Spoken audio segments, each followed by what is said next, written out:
Hey, Kristen. Hey, test, test. Do you hear my volume okay? I do. Perfect. Great. I'm on another Zoom call, so I'll mute myself until that's done. Okay. Bye.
Hey there, I don't know if it's Bruce or Trisha. There seems to be some background noise. What does it sound like? Like a machine. It's probably my dryer, but it's so far away. Wow. Hold on, I'll mute myself. Tell me if it goes away. Yep, it's you. Yeah, it's my losing a kind of a wheel bearing in my washing machine. Got it. It'll stop after the cycle. Okay, sounds good.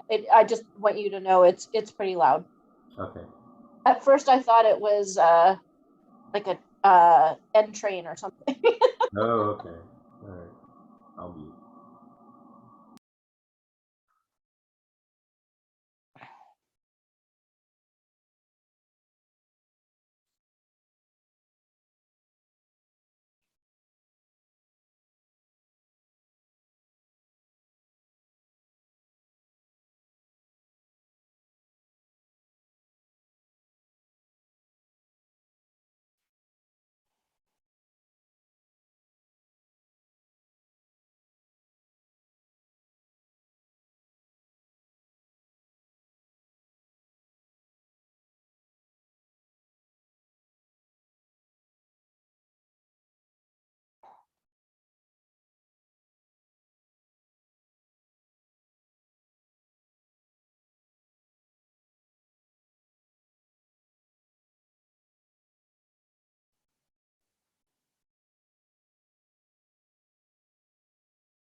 Hey, Trisha, are you on there? Can you hear me?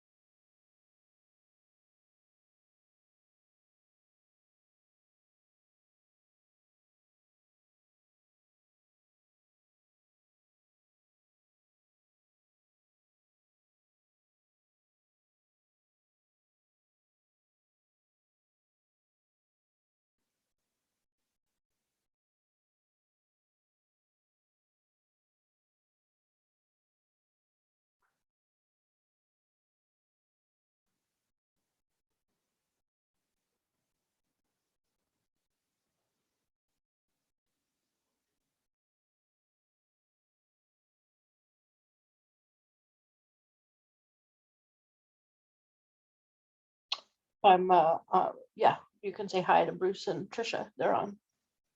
We're waiting for the meeting to start. Yeah, you do. Okay, I'll give you this. For you. No, I'm done. Oh. Thank you. So it's yours. Yes, please. Thank you.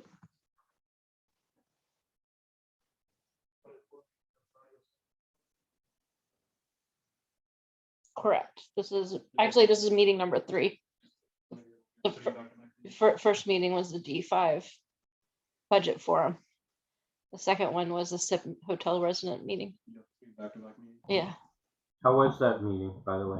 The budget, Yeah. it was okay. You know, Haney made a presentation.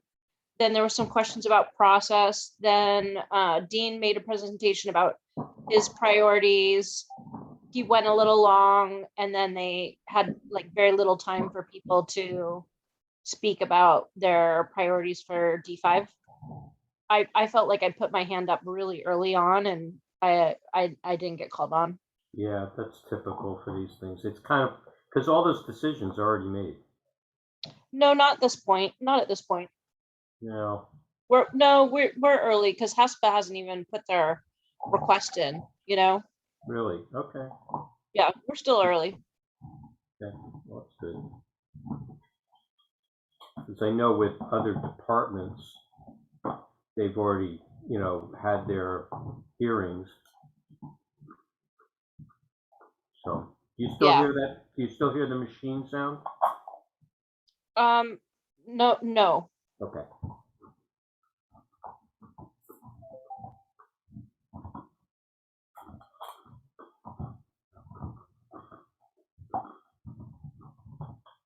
Hey, Lisa.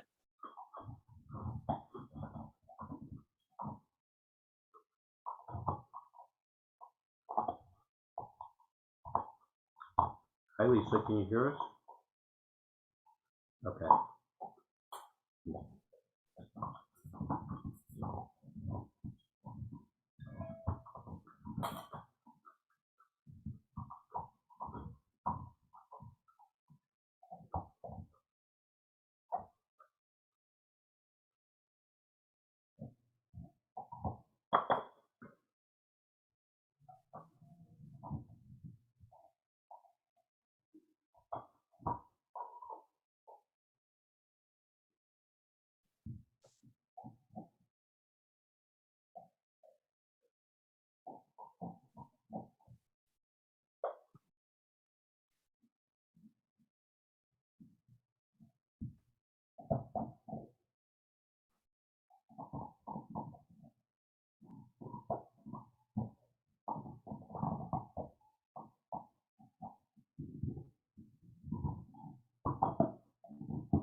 Hey everybody.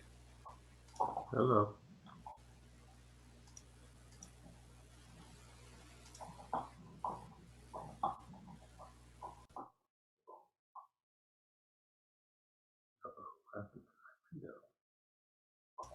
Bruce, could you make me co-host when you get a chance? Yeah.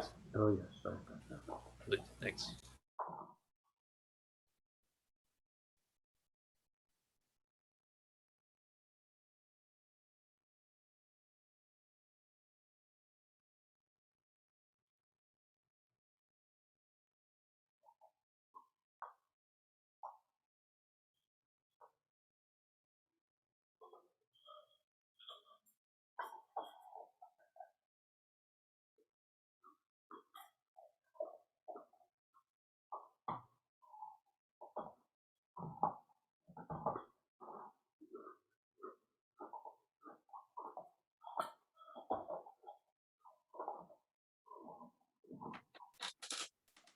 I told Joe Eskenazi that he should join us around 7:10, 7:15 because of announcements and just a little lag with people arriving, I figured. Cool, sounds good. Thanks, Lisa. David, thank you so much. How are you doing? I'm doing okay. How's the puppy? Oh, she's great. She's sleeping right now. We tired her out. That's cool. I taught her how to hug. Yeah. You'll meet her one day. Counting on it. Good.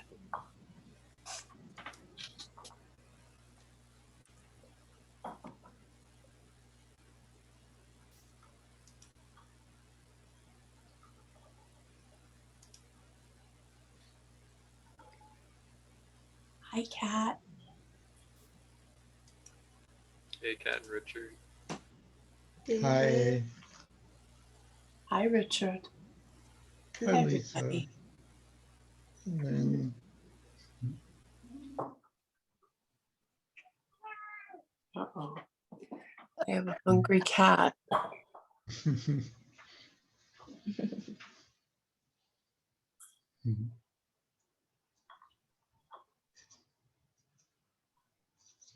still have the reading. I know, I past noticed the this line. timeline.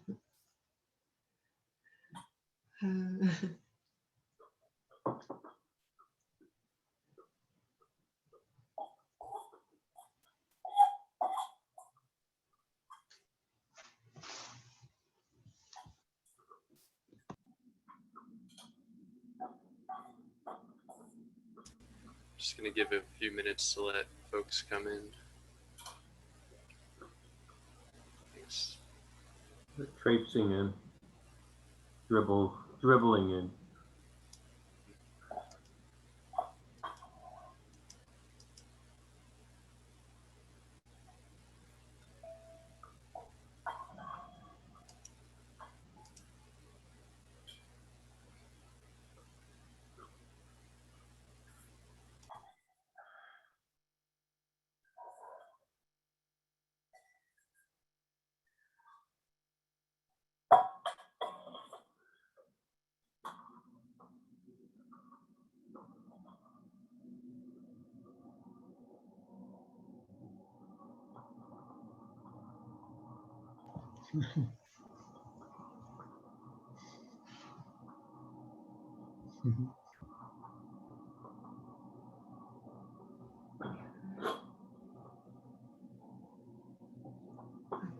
My fingers so.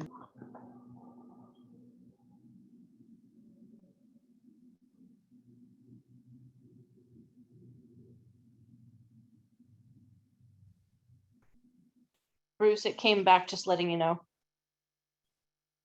Yeah, it's going through its cycle. I'll turn down the gain on this microphone. Maybe it's too high. Can you still hear me okay? Yeah, can hear you great. Okay, good.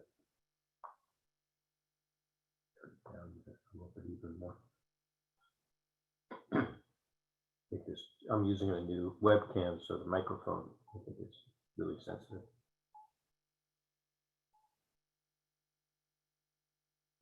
Hey, Dennis, how are you? Bruce.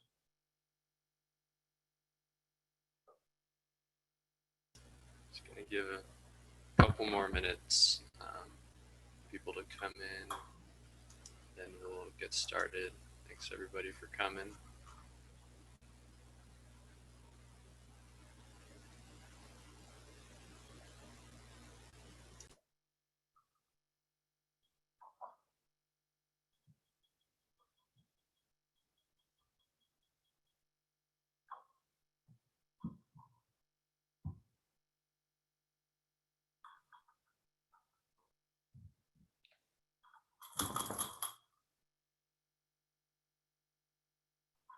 Hi, Joe Eskenazi. Hi, Renee Curran.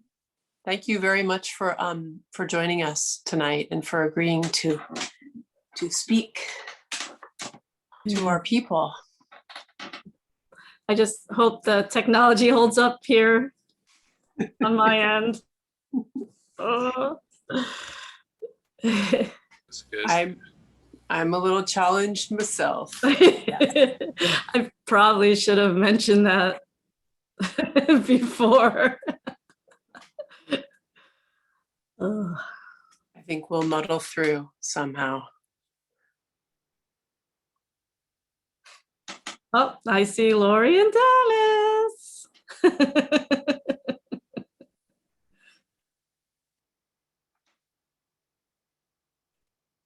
David, you look so young now. I know I did. Not that, huh? I did time traveling during quarantine. I needed something to do. Okay, I think we can go ahead and get started. Thanks everybody for coming to the general membership monthly meeting for Haight-Ashbury Neighborhood Council. We have a great meeting lined up today. We're going to be hearing from Joe Eskenazi, who's going to be telling us about the work he's done investigating and writing about corruption here in San Francisco, and then also from Renee about some tenant updates and what's been going on in that realm. And then we're also going to be hearing about the Department of Emergency Services and SF Radio Club to learn more about emergency communications. But before we get started, we're just going to open up space for announcements. If anybody has any announcements they want to make, feel free to, you could raise your hand or unmute yourself.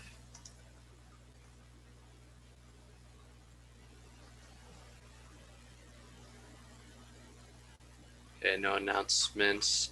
Feel free to also, you can put announcements in the chat, and just general ground rules for the meeting, just one person speaking at a time. Please be respectful and kind to each other in the meeting, including in the chat. And yeah, for questions, it's great to hear your voices, and so we'll have time for questions for all the speakers, and you can use the raise hand function, which I think is under reactions or possibly participants, or the 3-dot menu that says more, and you'll have the ability to unmute yourself. So yeah, we're going to get started with Joe Eskenazi. Thanks so much for joining us, Joe, and who's done a lot of great investigative work and coverage about kind of the ongoing unfolding corruption scandals here in San Francisco. So I'll just pass it over to you. Hey, thank you very much.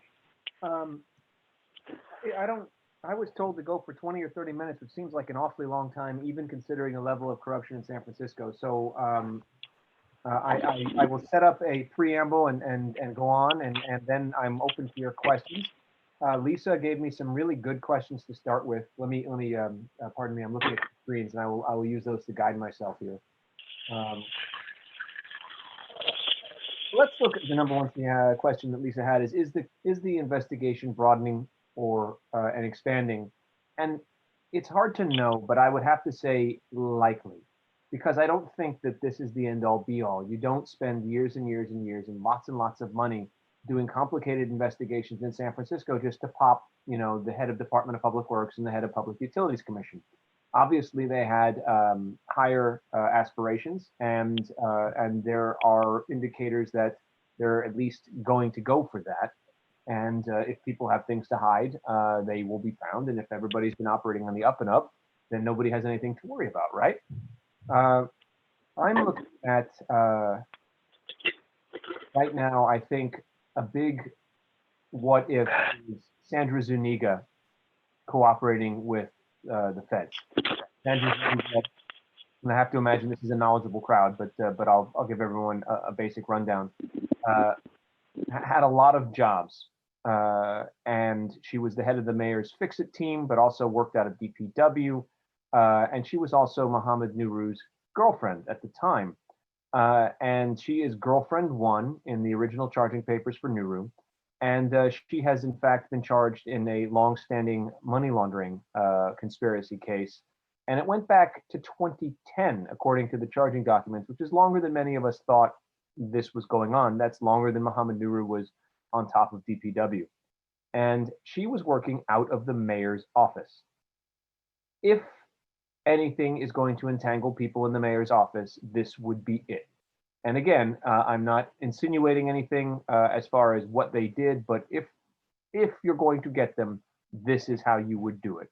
And her cooperating with them is a pretty big deal, because also this goes back to, more than a decade, according to the charging documents.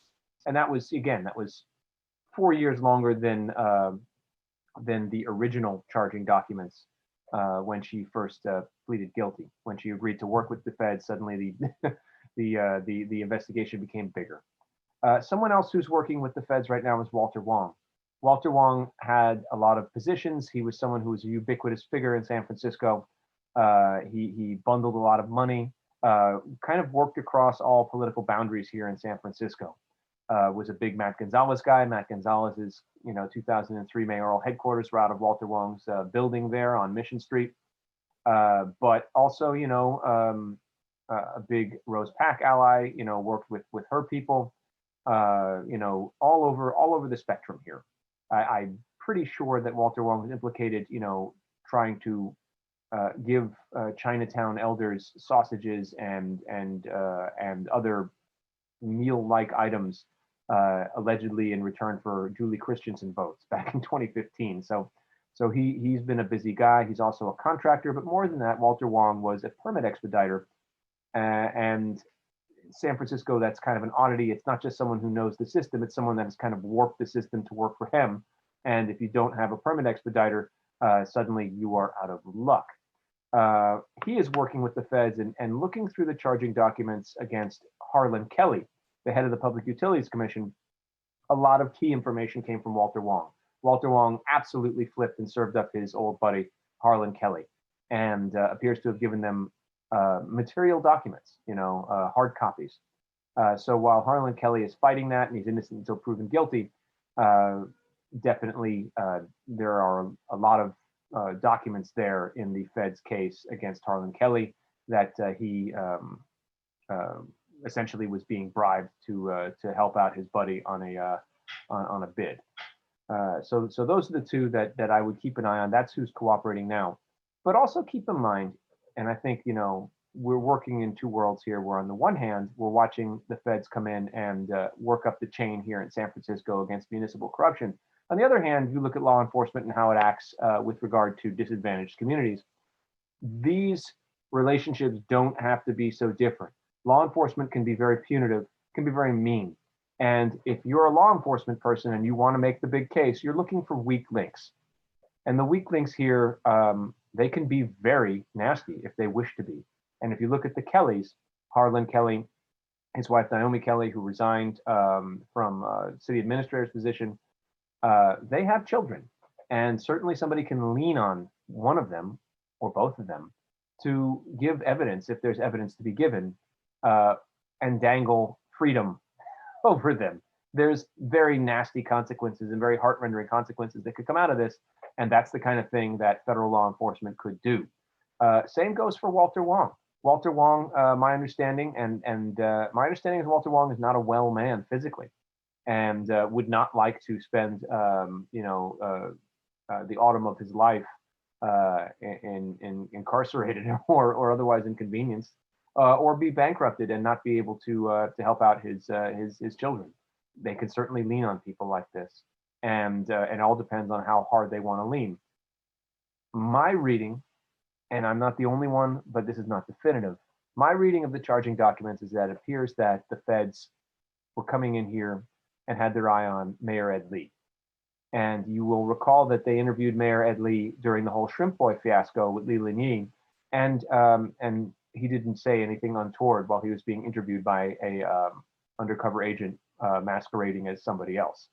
There were no charges or even allegations leveled against Mayor Ed Lee. Looking at the way that the feds have framed their charges against Harlan Kelly and the way they bring up the relationships between Ed Lee and Harlan Kelly and Walter Wong, it's very hard to not see that that was their scope. They were looking at Mayor Ed Lee. Mayor Ed Lee passed away, and they have pivoted and have moved in the direction that they have moved. So that kind of one of Lisa's questions, and then they were all good questions, was how far back were they looking? I think that's an indicator of that, because Mayor Ed Lee has been gone quite some time, and they were already busy, very busy at work at that point. And also going back to some of the wiretaps in the Mohammed Nuru case, goes back 5 years or more. They've been building the case a very long time. And when Mohammed Nuru blabbed about it, he made them very angry, because they could have used him as a Trojan horse and gotten everybody, and now they have to make individual cases. So I expect them to lean on Mohammed Nuru as well. Other questions we have. What have you heard about corruption issues even separate from known FBI cases? Taking it apart from the FBI, I think something that will touch all of your lives and all of our lives is the Recology case. I think there are a lot of unanswered questions in the Recology case.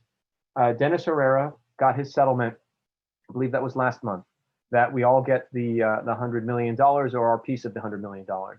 And for those of you, you and me will probably get $190, $200, something like that. That's welcome. That's toothpaste money. That's great. But the real question here is who knew what when? And it doesn't look good for the city at all, because it took more than 2 years for this to come to fruition. And many people in the city knew that there was a problem. And it ended up that the city attorney had to come in and file this suit. This should have been handled in another way. Let me connect the dots for you here. The problem here is that, and I'm trying not to be too internecine and too difficult here, but the problem is that when calculating the rates, there was an error, and we can call it an error, that certain monies that were going to the city, the Zero Waste Initiative money and some others, were not included as revenue, and they should have been. And that is the source of the $25 million yearly problem. $25 million a year adds up, right? In as early as 2018, Department of Public Works says you're adding up the numbers wrong on your yearly reports to Recology. That's 2018. And then Recology, in the ensuing weeks, seems to realize, oh crap, that's how we calculated our rates for 2017. And then years go by in which they're going over all of this. Years. And yet nothing is done. And you and I keep paying inflated rates. And the city of, the taxpayers of San Francisco are bilked out of $100 million.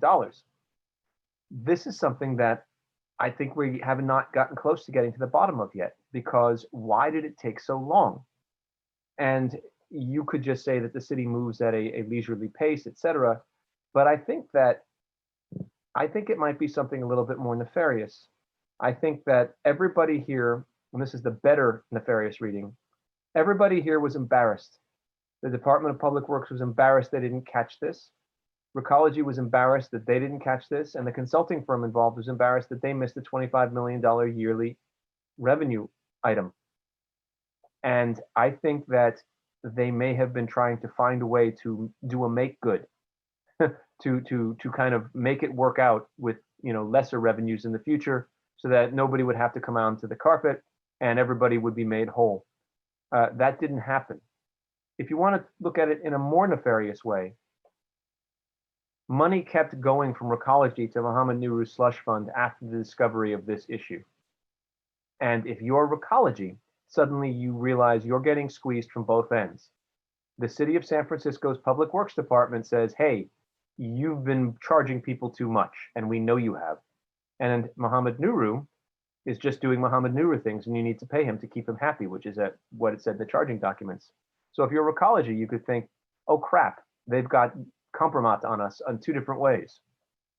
And I would have to think that this is separate compromat, because the folks from Public Works would have gone forward with this right after Mohammed Nehru was arrested in January of 2020 if they thought he knew about it, because he certainly would have talked about it once he was incarcerated by the feds.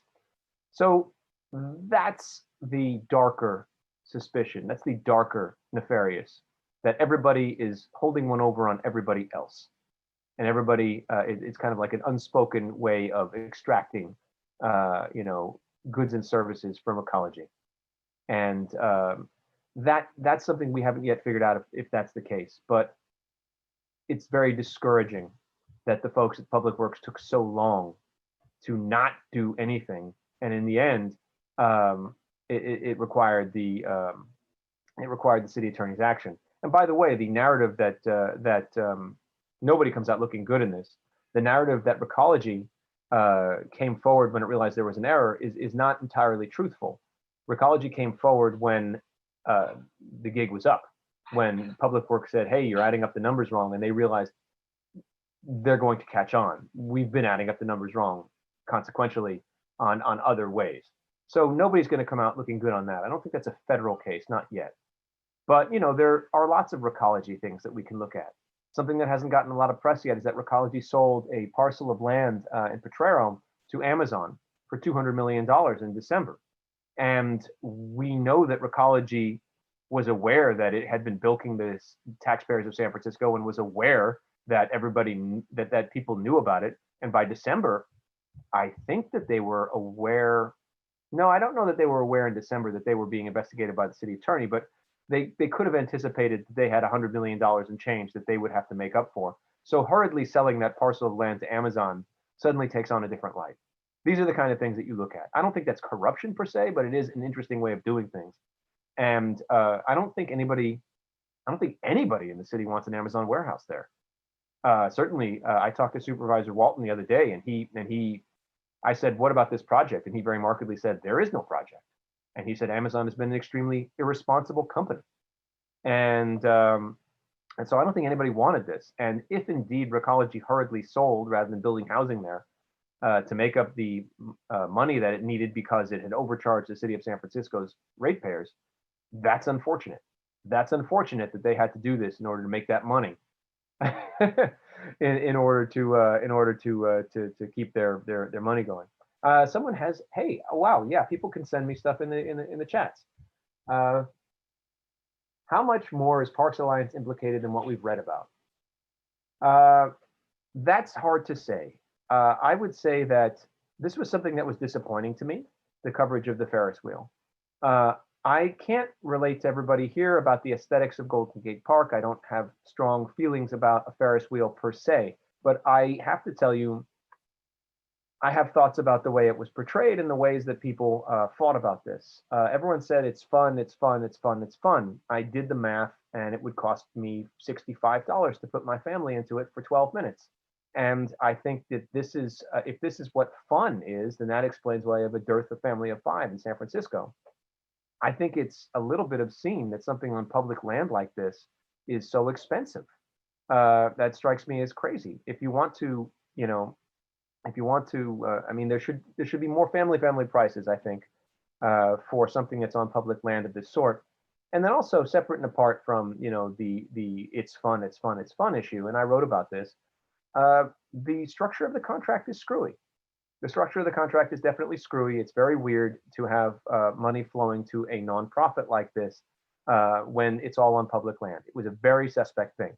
Now, with that said, Aaron Peskin is a very smart guy, and he obviously derives great joy from going through the city charter and finding things like he found.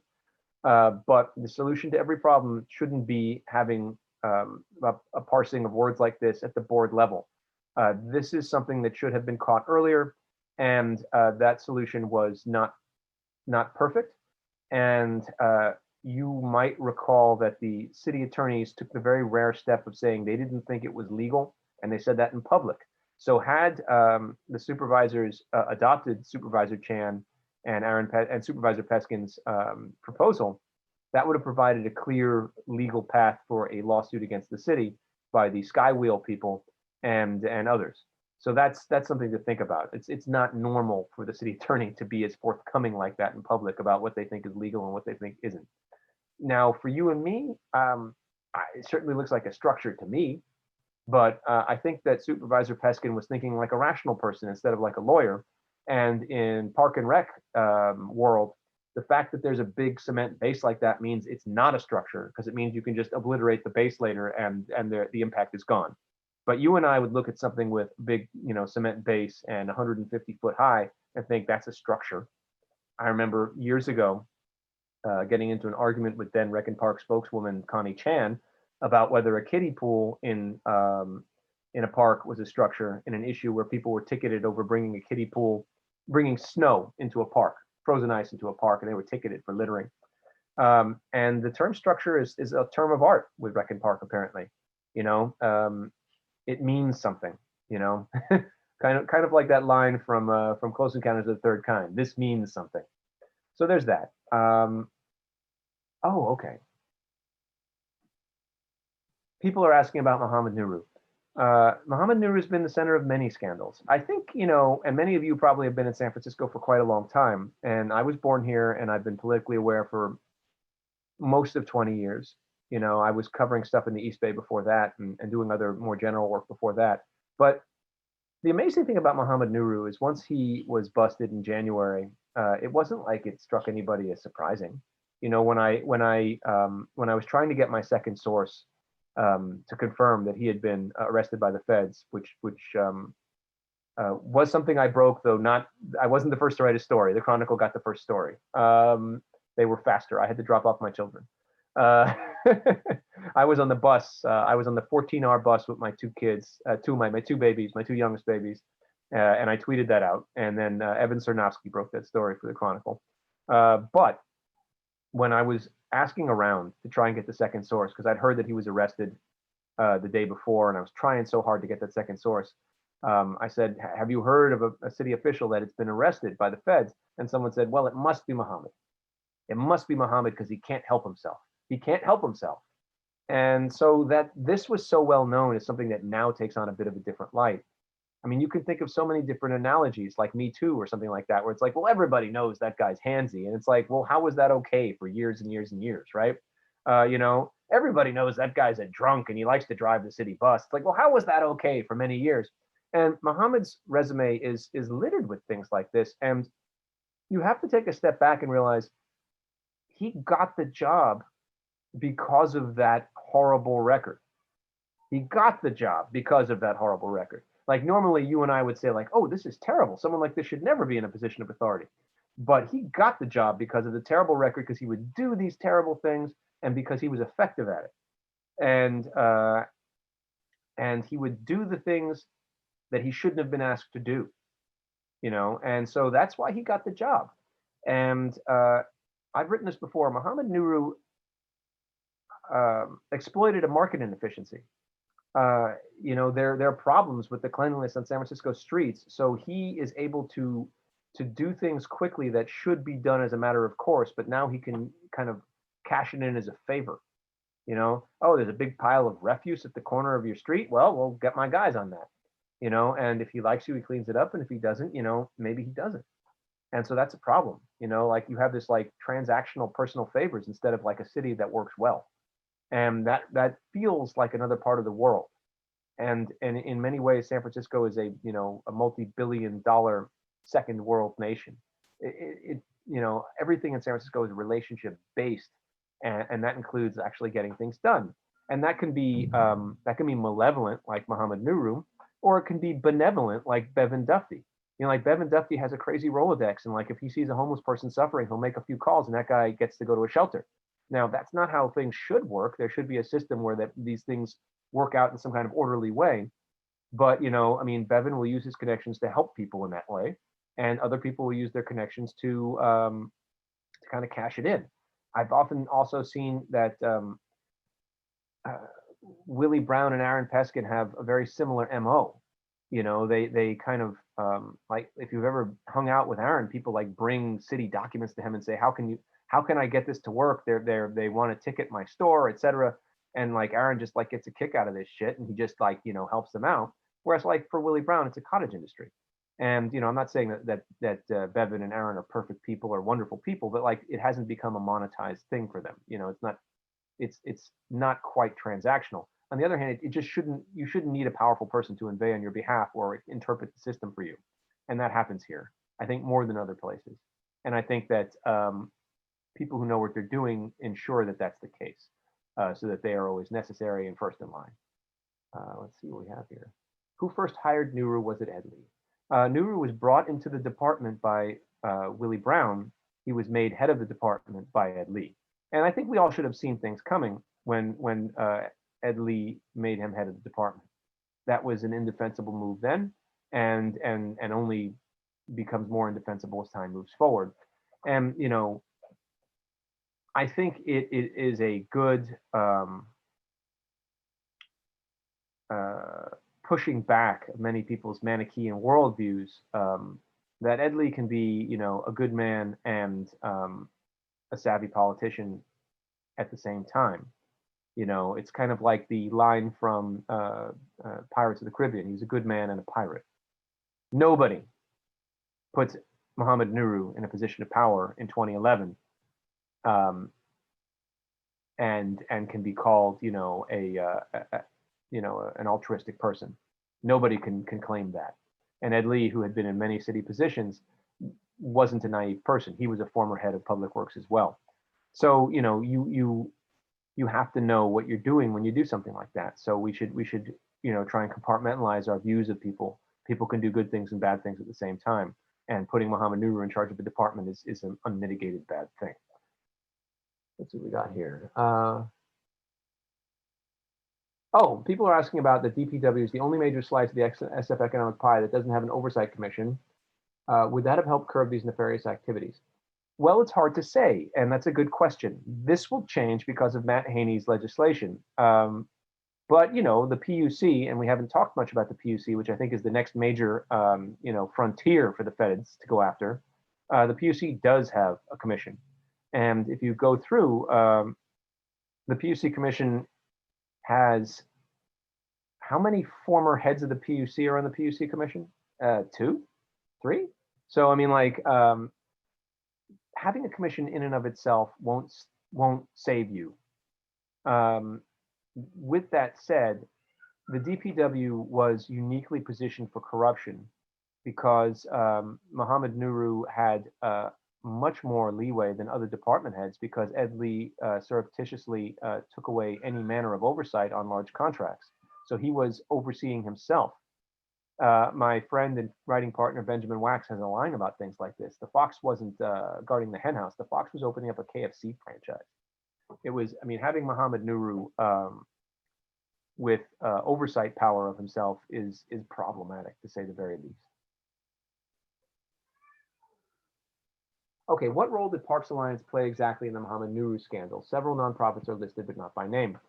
You're correct. It doesn't take a whole hell of a lot to go through and figure out which ones they are, but it's the Parks Alliance nonprofit. That's where the slush fund was for Nuru. And what happened here is that Mohammed Nuru would solicit donations to accounts that sub-accounts, as they called them, that he controlled in the Parks Alliance, hundreds of thousands, almost millions of dollars.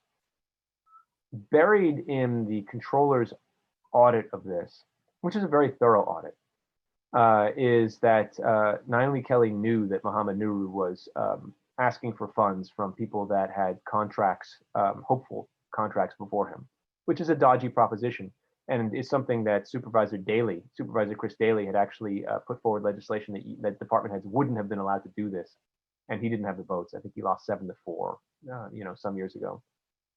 If you just look at Chris Daly on paper, he had a lot of really good ideas. His bombastic personality took away from a really remarkable legislative career. And that's not to give him too hard a time. He's a fun guy and is doing meaningful work now. But, clearly we can look back and say he had some pretty good ideas that we should have listened to. And I think that in the future, department heads will not be allowed to fundraise like they do for nonprofit friend of groups. I think that Supervisor Connie Chan and Supervisor Aaron Peskin are going to make damn sure that's the case to tie this back to the Parks Alliance. What happened is they had something like $993,000 in these accounts, and Mohammed would use them to throw big parties. This isn't complicated stuff. He would, there's $50,000 he took out that nobody knows what he did with it. He would also throw big parties, and in the federal charging documents, I mean, it reads like the greatest kegger of all time. DJs and liquor and venues and food and like surplus liquor. It actually says more booze. And he would throw these crazy parties, which, by the way, were not just for DPW. It was like a hot ticket, and everyone knew the DPW holiday party was like a big deal, and people would go. And so, like, I'm sure people went, elected officials and others, because it was a great party. I mean, apparently there was lots of booze and everything like that. So that's how Recology, felt it was influencing the rate setting process. If you believe the charging documents, they had to quote unquote keep Mohammed happy, and they did that. And they also found employment for his problematic young son. So Parks Alliance has claimed that it didn't know this was happening. I believe it was a different executive director back then. This is one of those Iran-Contra type situations where either you're complicit or you're incompetent. There's no in between. And we can say it's a different leadership, but it's not exactly a clean bill of health to say you didn't know what $1 million coming in and out of your agency was doing. So that's problematic. And bringing it forward, the Parks Alliance raises a lot of money, but I think that their number one fundraiser by far is Phil Ginsburg. And we can get into some pretty dodgy territory here. There are many ethical and racial landmines that we can wade into, but Recology gave a lot of money to Parks Alliance that Mohammed Nuru could use to throw a big party. But with the Parks Alliance, you know, and their relationship with the parks, a big party is kind of something you expect. They throw a big party every year and the swells all show up. So the fact that there isn't as much scrutiny, you know, many people in the city I've talked to are put out because they feel that this is a racial issue where, you know, Mohammed, I mean, by all means, like you can look at the evidence and you can say he sure seems to be guilty as hell. But, you know, there is some squeamishness that so many of the people that are being targeted for wrongdoing are people of color. And whereas, you know, white department heads have voraciously fundraised for their friends of organizations, and these, you know, lavish parties are part of the deal. So that's something that, you know, that we will have to look into moving forward, and we will have to, you know, dot our I's and cross our T's because these are heavy allegations. But I would say that you are running into a difficult situation when a department head is allowed to fundraise for a friends of organization like this, because you're essentially having city money. It operates like a city department, but without the oversight. And at best, it's a way to keep those annoying supervisors from, you know, looking over your shoulder. But at worst, it's corrupt and allows for, you know, straight up corruption. So that's something to look into in the coming months. And certainly we'll be looking into Parks Alliance, and they really did put their foot in it with those thuggish letters that they sent to Connie Chan. I do not know if those letters were sent with the knowledge and approval of the board, but just reading them as they are, they really read like a neighborhood protection racket. And in writing to community members, the executive director of the Parks Alliance is being less than honest in the way he's presenting it. He's presenting it that Connie Chan said that they should hold off until the investigation is done. But that's not what happened at all. The options that were given to Connie Chan were, you give us the bended knee and tell us we're okay, or we don't fund your playground. And she said, well, we're having an investigation. And he said, well, then you get no playground. So that's not exactly the same thing. And I would say that the wording that is being used in letters to the community afterwards by the Parks Alliance is dishonest, literally dishonest. Let's see what we got here. I'm sorry, let me look at my big screen. I think also we have some people dialing in by phone. If people want to talk, that's fine. I was going to say, Karen, you can unmute yourself if you want.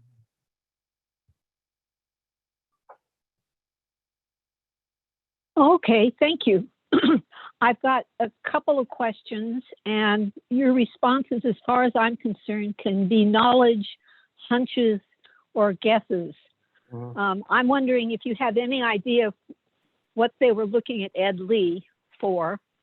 And the other part of it would be, do you expect there will be other high-ranking officials in San Francisco who are under the gun? I don't know what specifically they were looking at Ed Lee for. And I also believe that they, if they wished, could look at Rose Pack as well. Certainly, the fact that Walter Wong was popped for work he did on the Hilton there in Chinatown lends me to believe that they're looking at all manner of community involvement. And you know, and you know, they can pull on that sweater string. Again, I think we've all learned that you can't take the cop's word for it. And, you know, everyone is innocent until proven guilty. And certainly there haven't been any charges filed. And once the charges are filed, you've got to look at them. With that said, when the DOJ files charges, they're awfully thorough. And they have resources other people don't. They have these crazy wiretaps that last for years. And on top of that, they have a much bigger hammer to swing with regard to the punitive nature of the crimes. And that can induce people to cooperate in ways that, you know, a local investigation cannot. So that was the first part. What are they looking at Ed Lee for? I'm not sure, because they certainly haven't announced it. And I don't know how much effort they're going to put into sullying the reputation of a deceased person or multiple deceased people.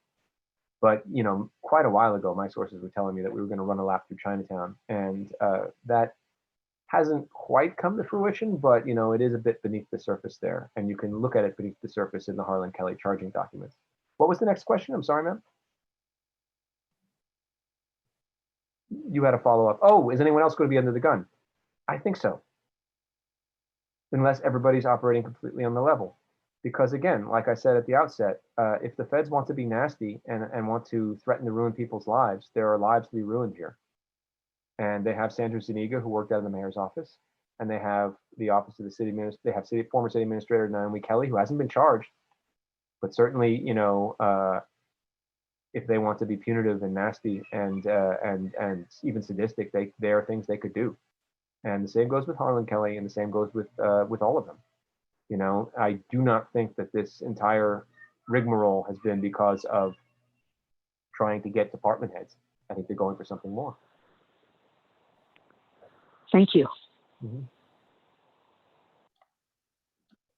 Now, another question I saw was, have you learned anything more about the shooting on Haight Street a year ago from the off-duty FBI officer? I don't know about that, but I have to think that if there was something there that you know, our current DA has been much more open than his predecessors about, you know, charging these cases, and I have to think that, you know, the statute of limitations in that is long. So I have not asked DA Boudin, you know, what his plan is on that, but that's a good thing to do. Why not? This is something we could certainly do. Thanks. Yeah. Yeah, originally they said there was going to be some information forthcoming, and it's now been over a year, and so you know, That's we not didn't. uncommon. I mean, Yeah. they take really long on this, and one of Chesa Boudin's pledges was to do this quicker. But on the other hand, I think he inherited this case, Mhm. and as we've seen, you know, I mean, for what it's worth, you know, George Gascon obviously had lots of plans that he was working on, and now there's lots of things to do. But yeah, I can send an email as soon as tomorrow. I mean, unlike San Francisco, where if it were a SFPD officer, there would have been a meeting, there would have been a name released, you know, video. In this case, we don't even know the officer's name. Yes, that's the case. I mean, and we don't know if he's been reassigned or anything like that. So yeah, these are all relevant questions, because that was a difficult shooting, and didn't look good. Does anybody else who's on the phone or here want to ask a question? Yes, I do. Hi, Joe. I'm just wondering, you know, if Kamala Harris's ascendance to Biden's administration would slow down the FBI investigation, because obviously the investigation may actually get into her benefactors. So I'm just wondering if you suspect that things might slow down because of that connection. I mean, certainly we're all aware of those connections, but I don't foresee it.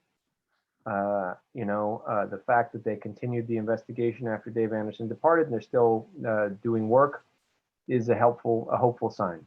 You know, for many years I said that the only silver lining to having Donald Trump as president is that, you know, they were, you know, mad wild about, you know, sullying up San Francisco, and we provided them with the mud to throw.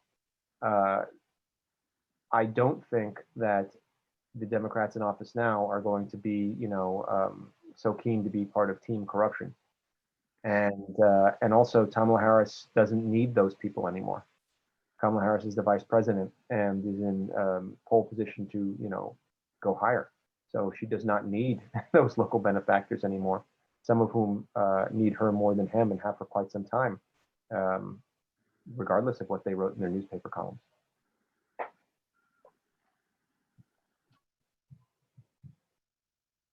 Anyone else? There's so much more corruption.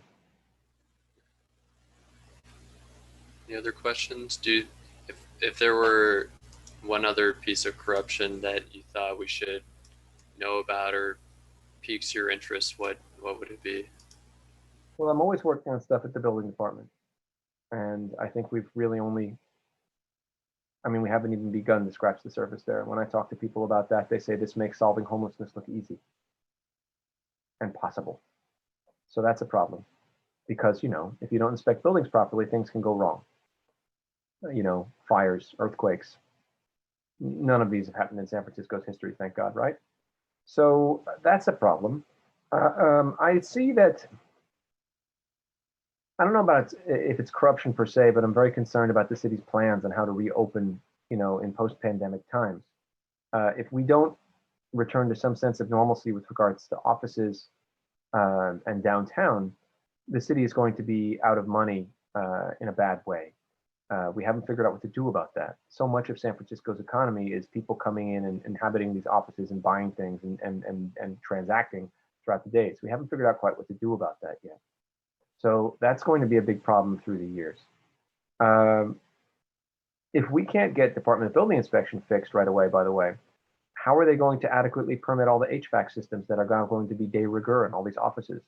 This does sprinkle out. There is a chain here. Let me see what else. I think any sense of unity, like I don't think we ever really had it. And you know, I'll be speaking next week about like, has San Francisco descended into a sense of self-parody or whatever? It's like, not really. I think we've always been this way. I'm not sure what comes next in San Francisco. I have so far been underwhelmed by the exodus. It still looks to me like there's plenty of people here and there'll be more. And the housing prices are so ridiculous. I can't say that. I mean, that hasn't been changed. And the rents, you know, are low, but they're still the highest in the nation. So I think alarmist behavior needs to be really proved out, you know. And we have lots of problems, and I think this hasn't helped. But on the other hand, San Francisco isn't quote unquote over yet, or if it has, it's been over for quite some time. Can you hear me?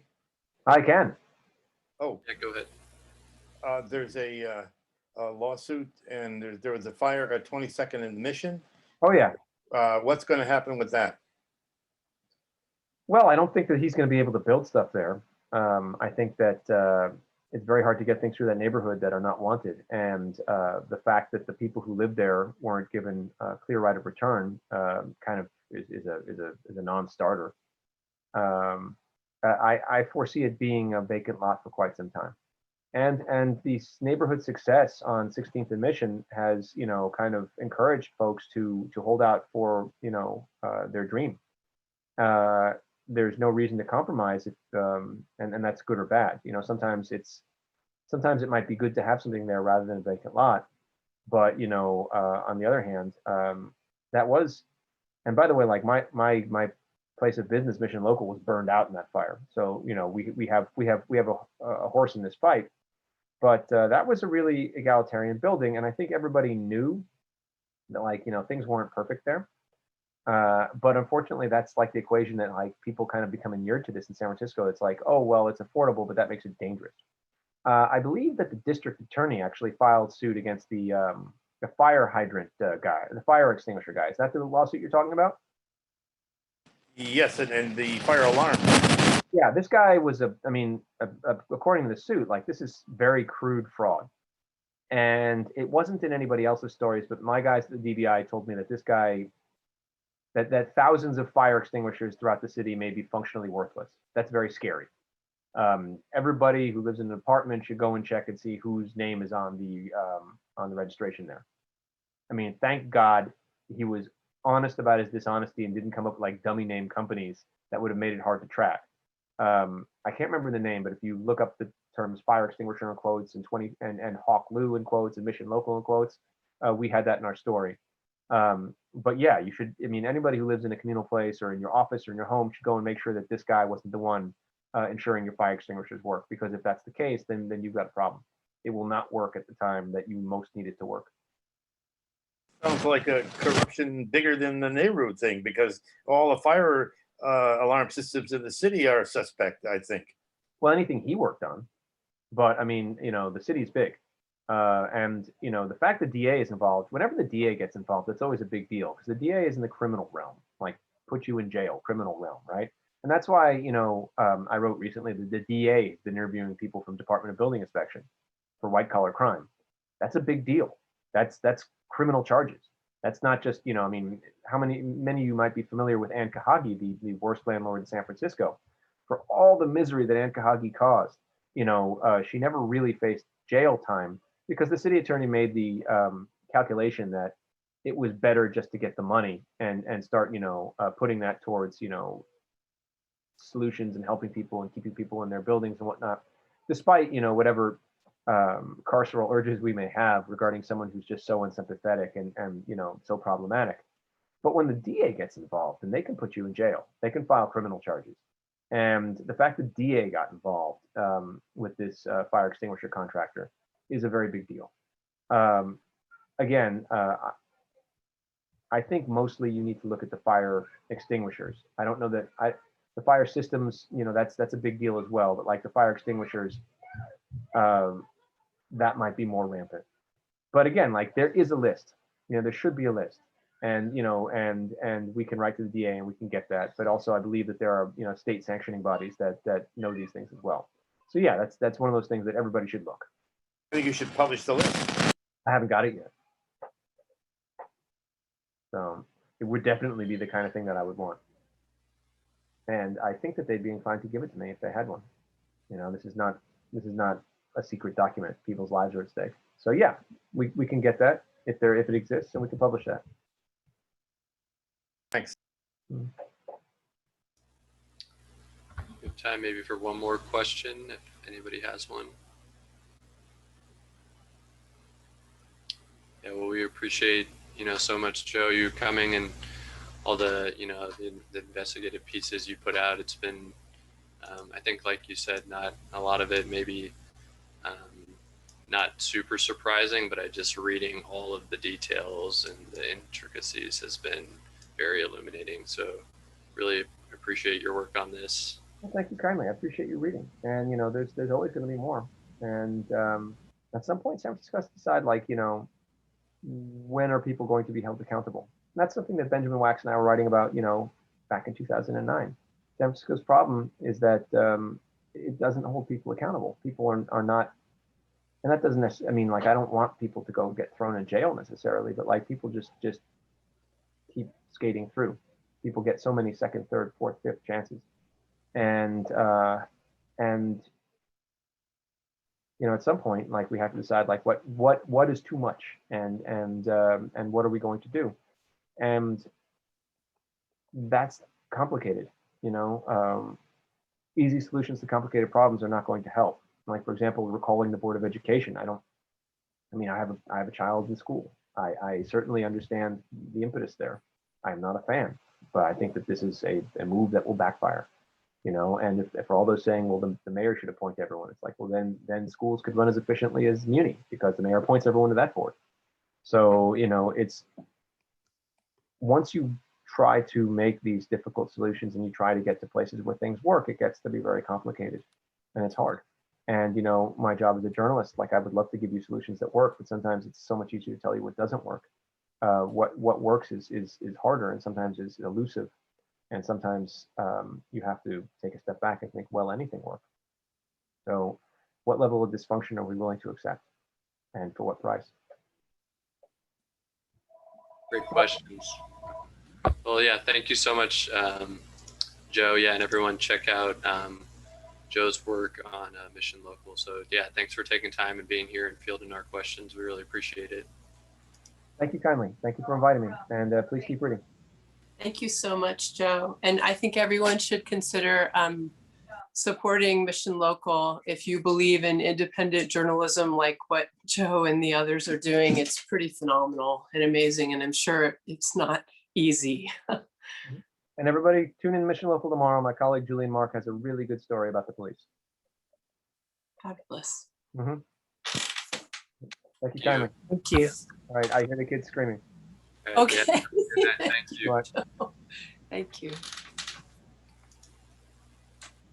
All right, so now we have Renee Curran joining us to give us some updates around tenant protections in the city.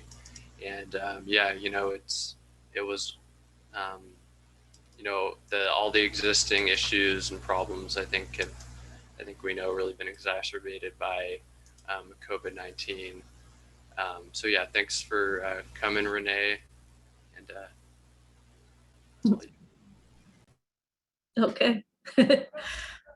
So does it mean I start now? Okay. please, thanks. Terrible fate to have to follow Joe Eskenazi and corruption with the weeds of tenants' rights. There's a lot of information, but don't worry about it. Most of this is on hrcsf.org. So, you know, you don't need to follow it all. Basically, the current state is that tenants in San Francisco can only be evicted under the Ellis Act for non-payment of rent or for violence or health-related nuisance issues.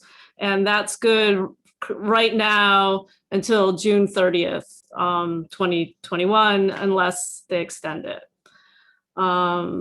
There's also a federal ban on evictions, which includes the Ellis Act, but unfortunately, that only prohibits Ellis Act if the notice period ends after the pandemic, or after June 30th. So it's essentially not a ban at all. Okay, so here's going back to the history. You know, early in the pandemic, the mayor declared, you know, an emergency rent moratorium that began in April 2020, and initially only went until the end of June. And then after that, it had to be extended every month. So when we were counseling, it was really harrowing because they would only extend it like the last few days of the month, pretty much when people were already needed to be writing their checks. And so in a sense, it was good that they ultimately did pass a state law, SB 3038, because at least there was provided much more stability. That at that time was until the end of January. But unfortunately, this required now tenants to pay 25% of the rent. And in the meantime, of course, everybody was, you know, once people realized that this pandemic wasn't just going to be happening for a few months, really started to get nervous about this piling rent debt that people were accumulating and what was going to happen. And obviously, we're still worried about that.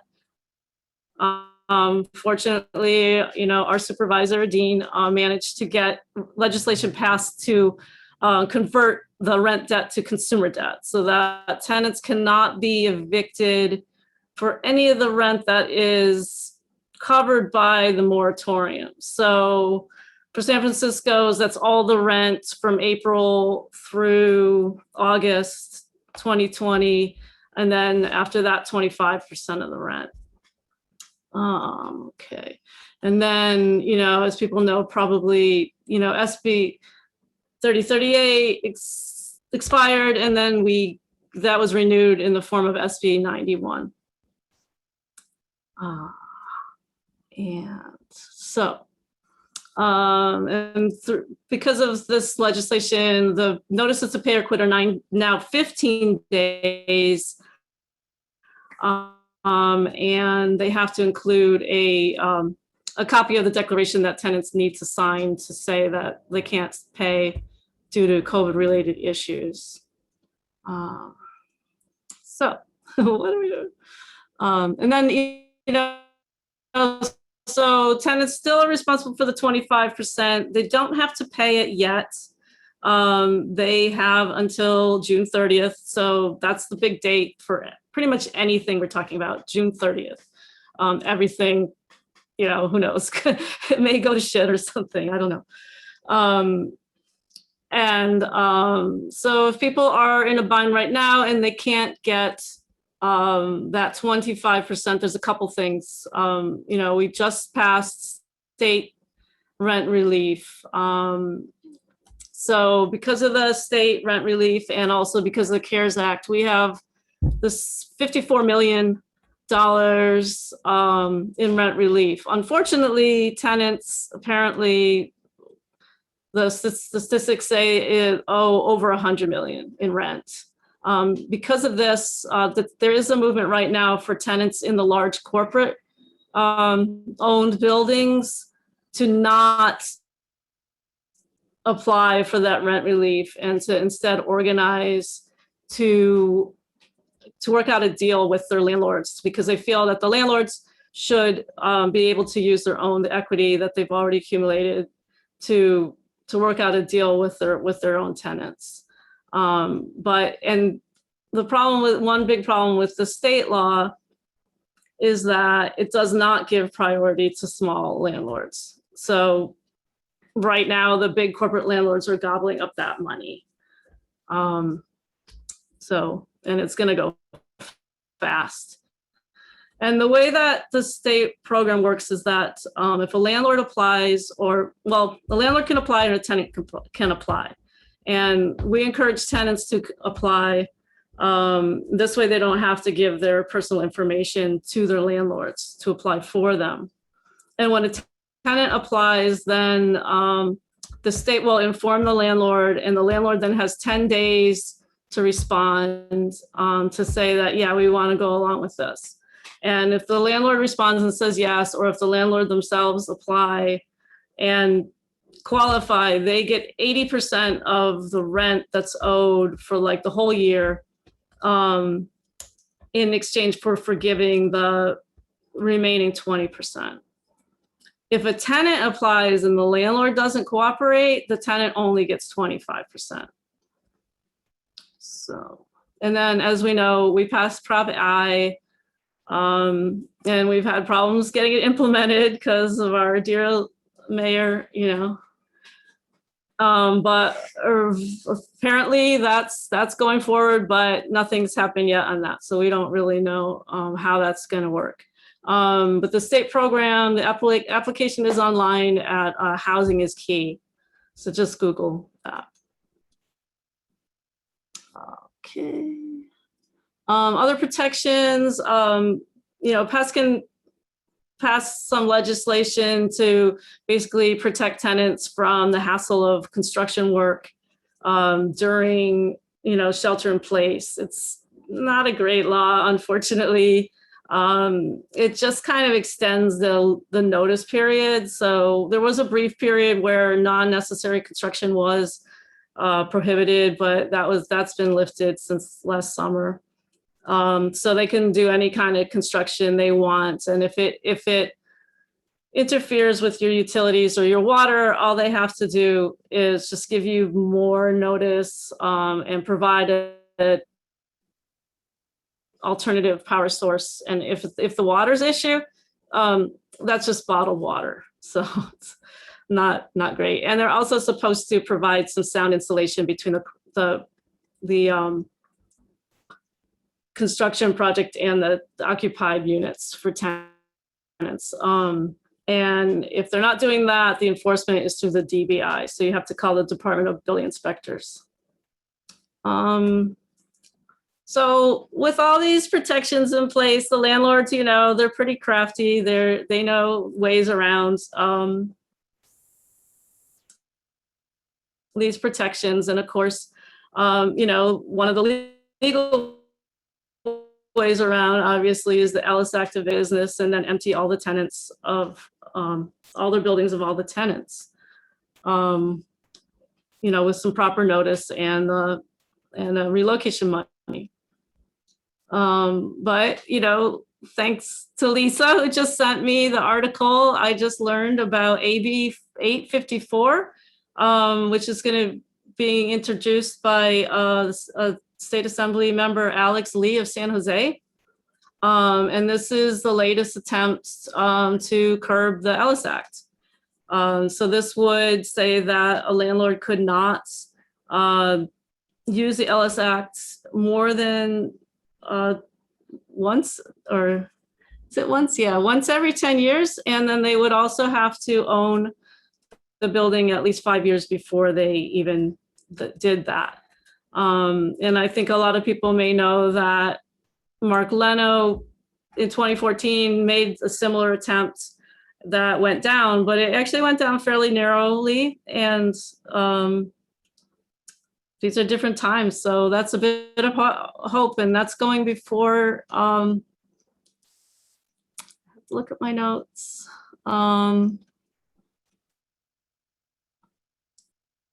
So April 15th, it's going before the Committee on Housing and Community Development. So hopefully maybe we can get some emails out to people on how to contact the members of that committee to support that.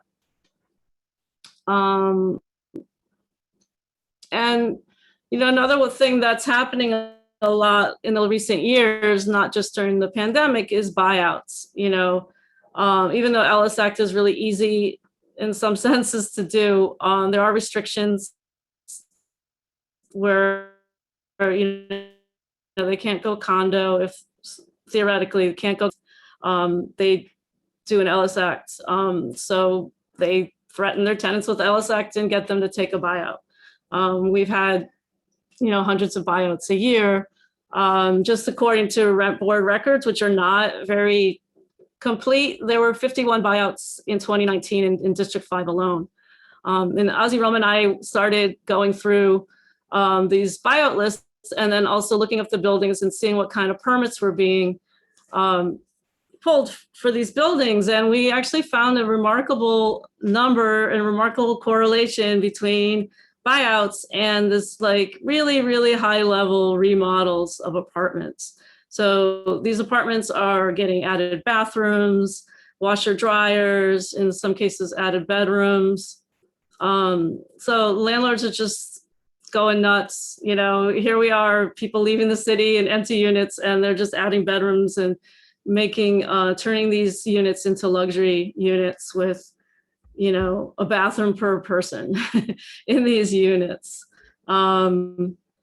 The other day I got a call from a tenant who was going to be moving into San Francisco, and she was going to move into this 15-unit Veritas building. And she called a totally unrelated issue. She was wondering this, like, they gave me a 40-page lease. Is this normal?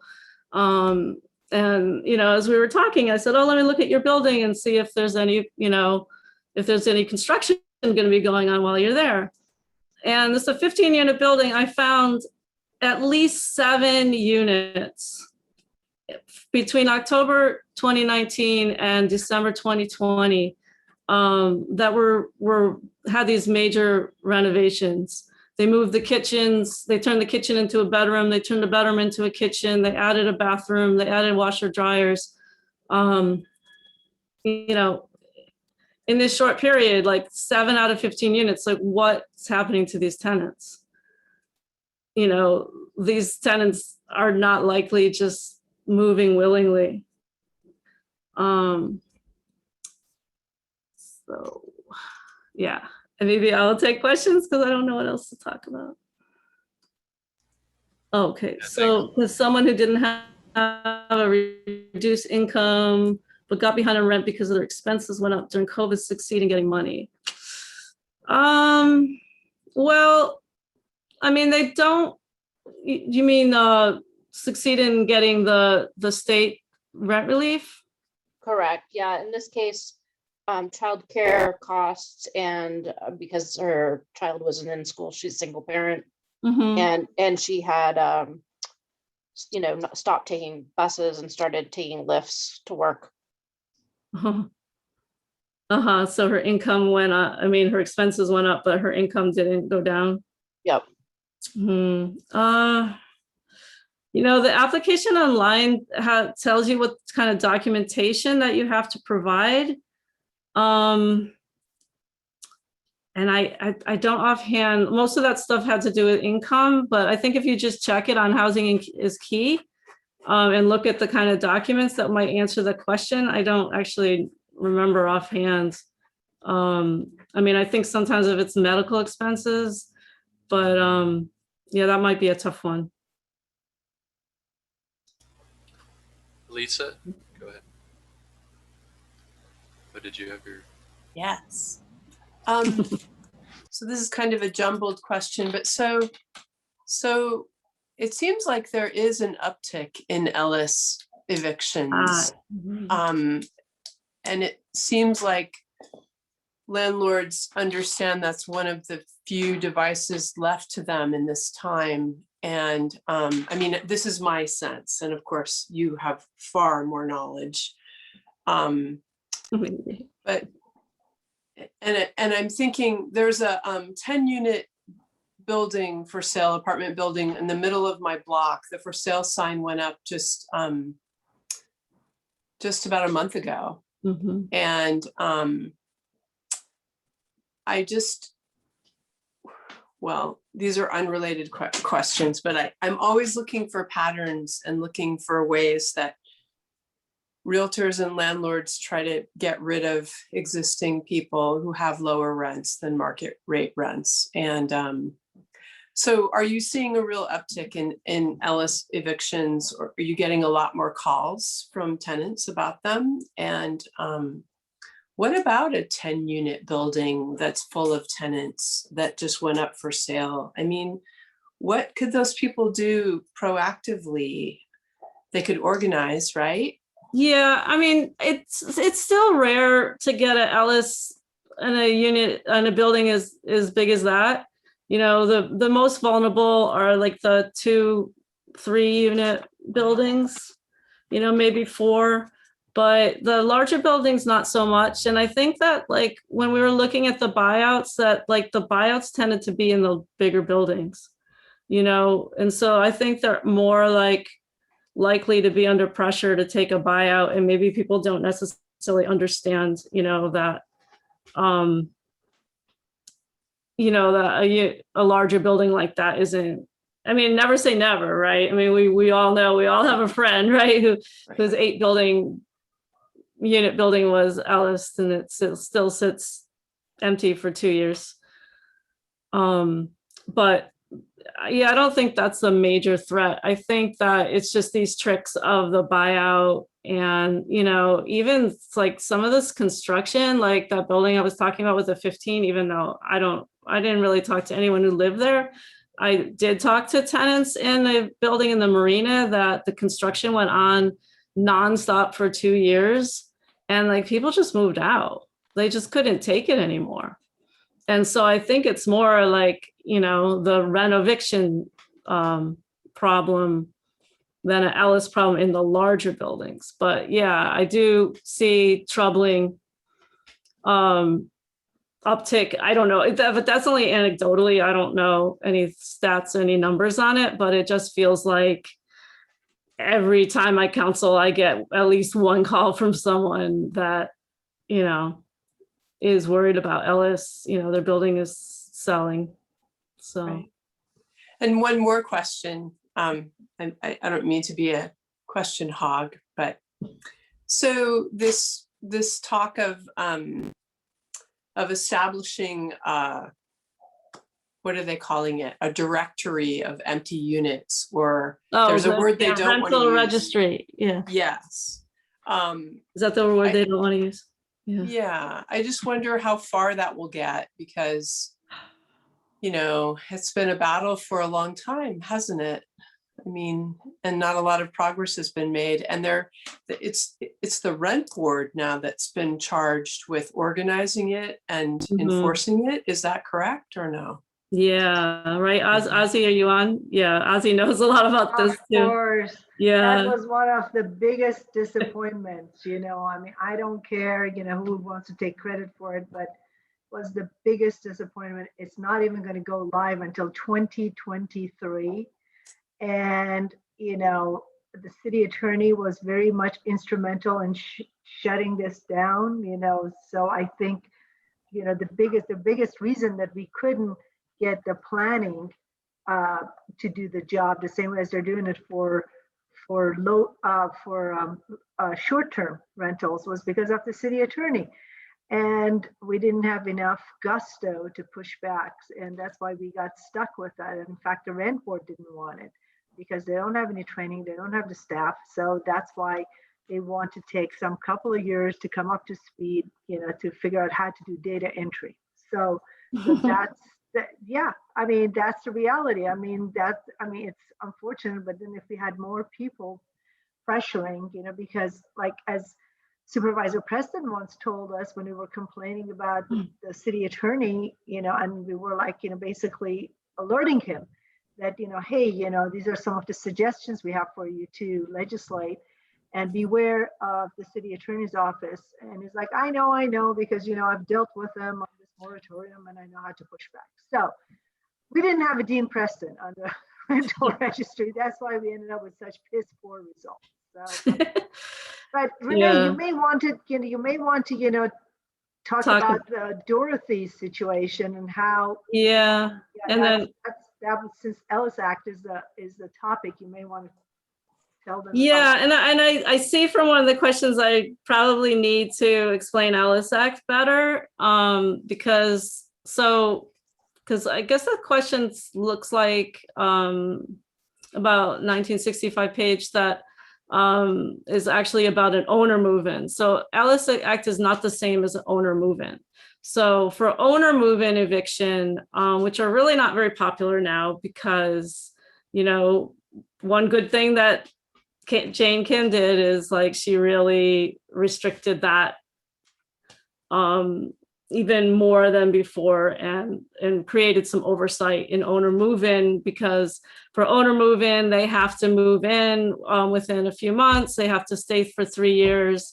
If they don't do any of that, then the rent remains at the level that it was when the tenant left for like 5 to 10 years. So there's not a lot of incentive with owner move-ins right now. Ellis is different. Ellis is when the landlord says, oh, I'm going out of business, and so I don't want to be a landlord anymore, or well, for this building, I don't, maybe not the other 20 I own. I still want to be a landlord, but I'm going to go out of business for this building. And they get to do it. So they're going out of business for their one building, but that means they have to evict everyone. They can't just selectively evict the tenants. They have to evict them all. So that's what Ellis is different.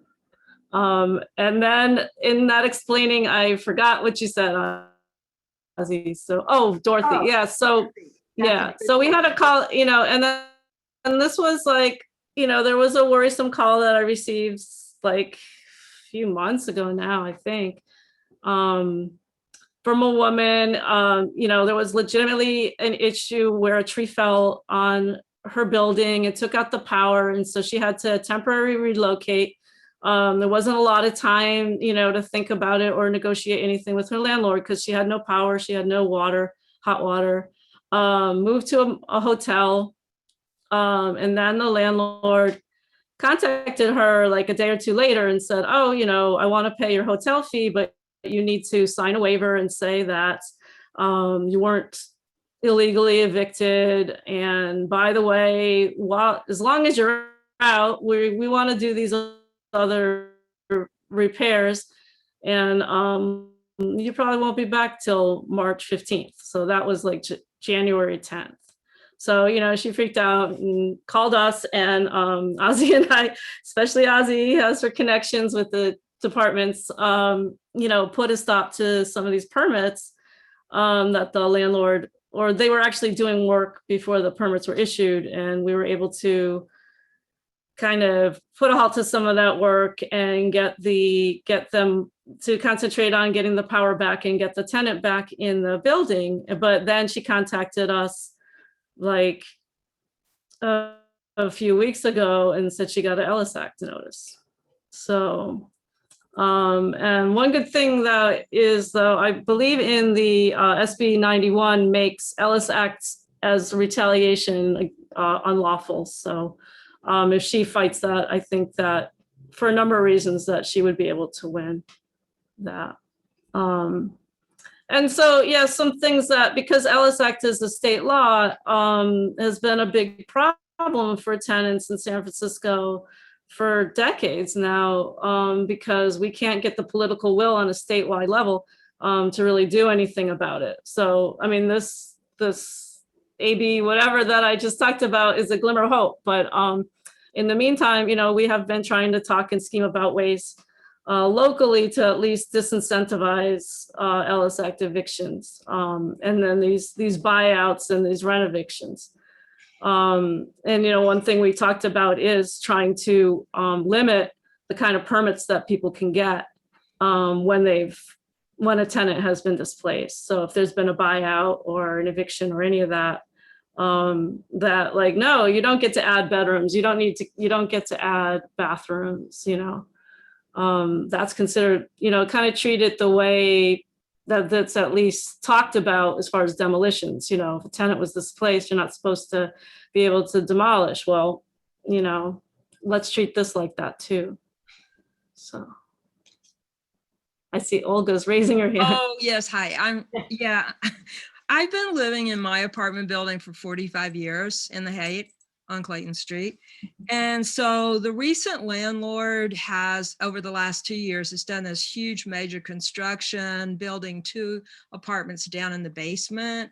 And also another apartment above on the side, kind of vertically away. But you know, the noise has been horrific for the 4 units that are remaining. It's going to be capable.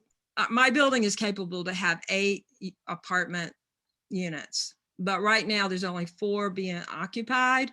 And if 2 of those move out, let's say the one above me or the one right across the hall from me move out, I don't know if I really can take it, you know, as far as the noise, because I've lived through the noise below me when it was renovated, and then this massive noise for the last 1.5 years.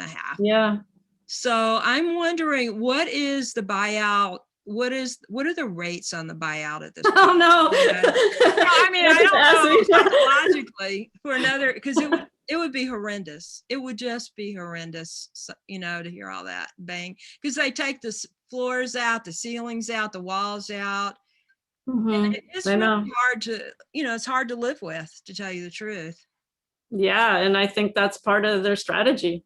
Yeah, yeah. You know, I mean, they've never been kind to tenants. We've never really had rights. I mean, but I would try to take advantage of Peskin's law. I mean, technically, there is supposed to be some kind of sound insulation, and I doubt there is. So you can file a complaint with the Department of Building Inspectors. To see if they can enforce that. Yeah, so, well, we'll have to bring Joe Eskenazi to talk about the building inspectors to see if they'll do it. Yeah. If I could just add, Olga, I endured 5 years of construction above and below where I live, and I'm very certain that my new landlord, it was a tactic. He wanted to get rid of us.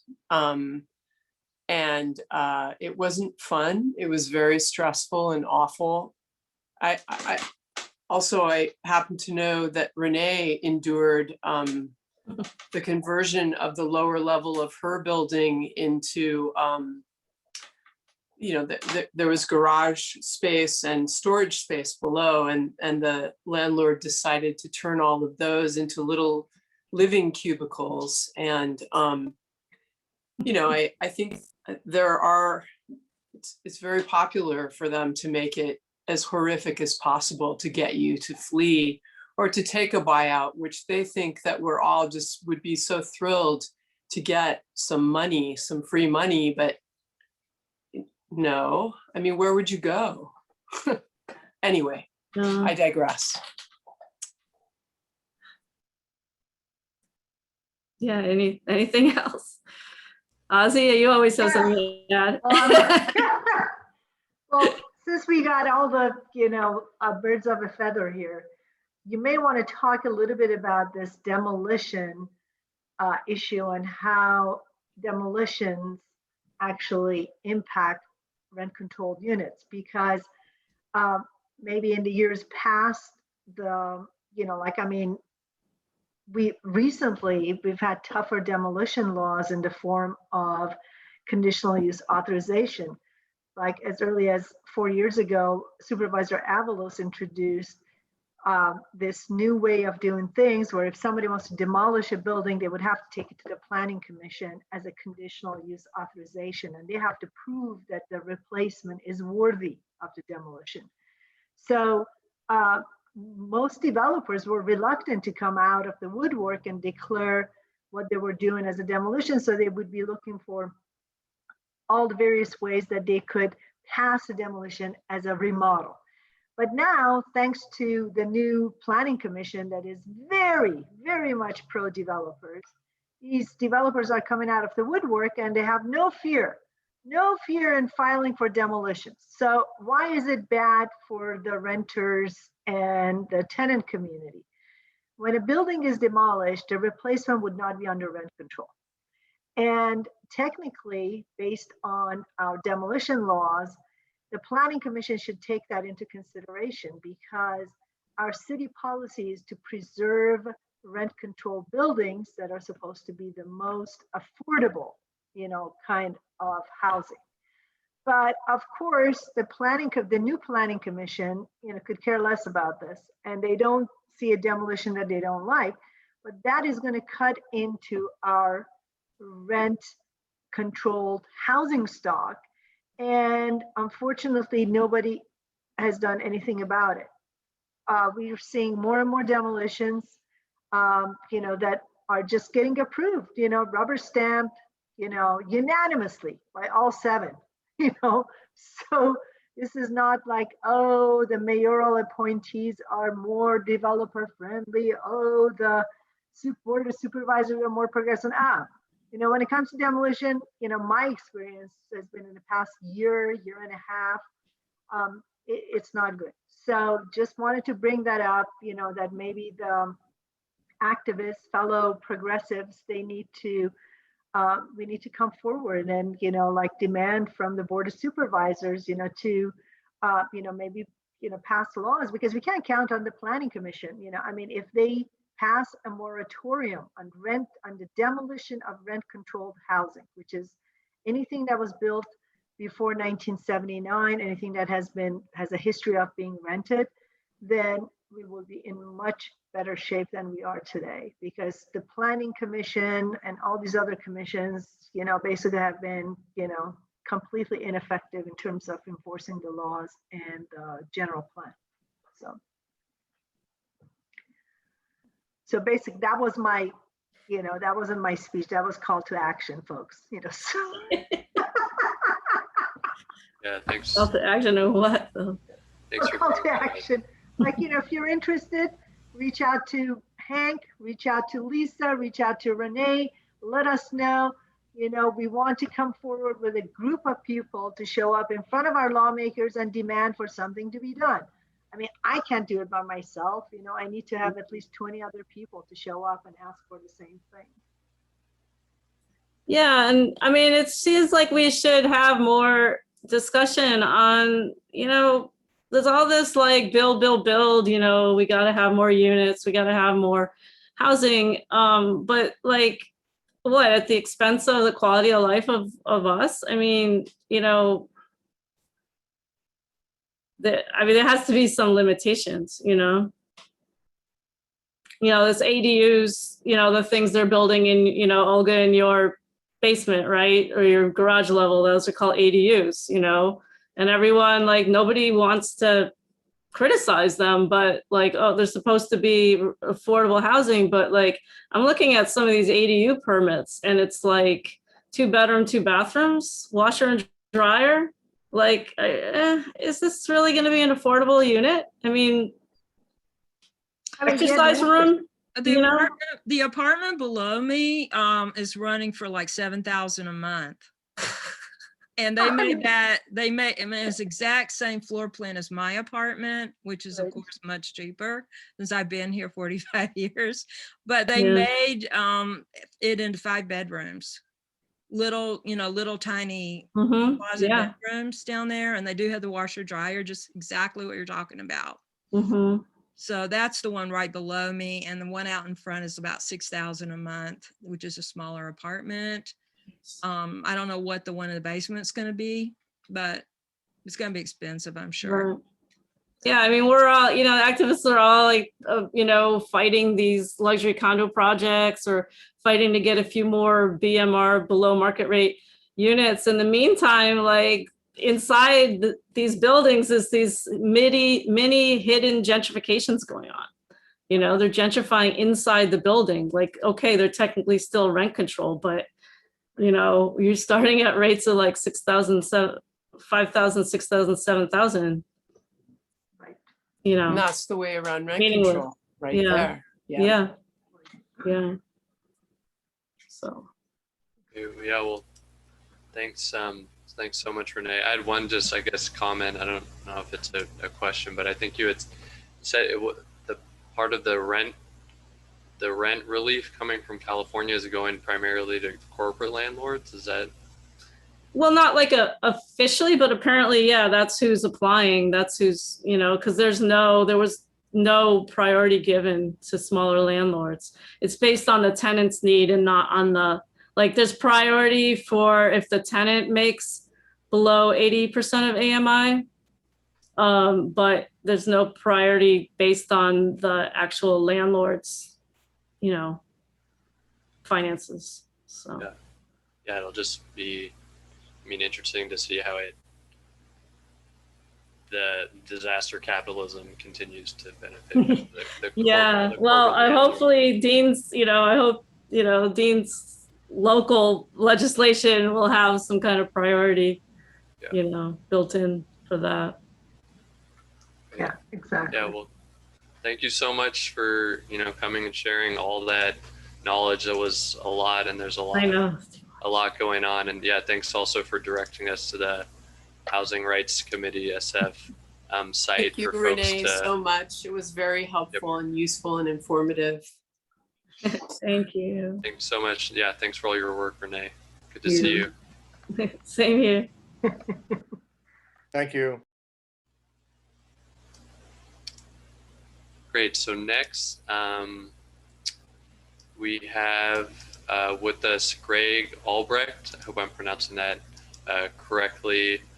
With the SF Radio Club to speak with us about emergency communications. I'll pick it Greg, up are you from with here. us? I'll pick it up from here. Muted. There we go. How about if I unmute myself? Okay, CQ, it's just frequency in use.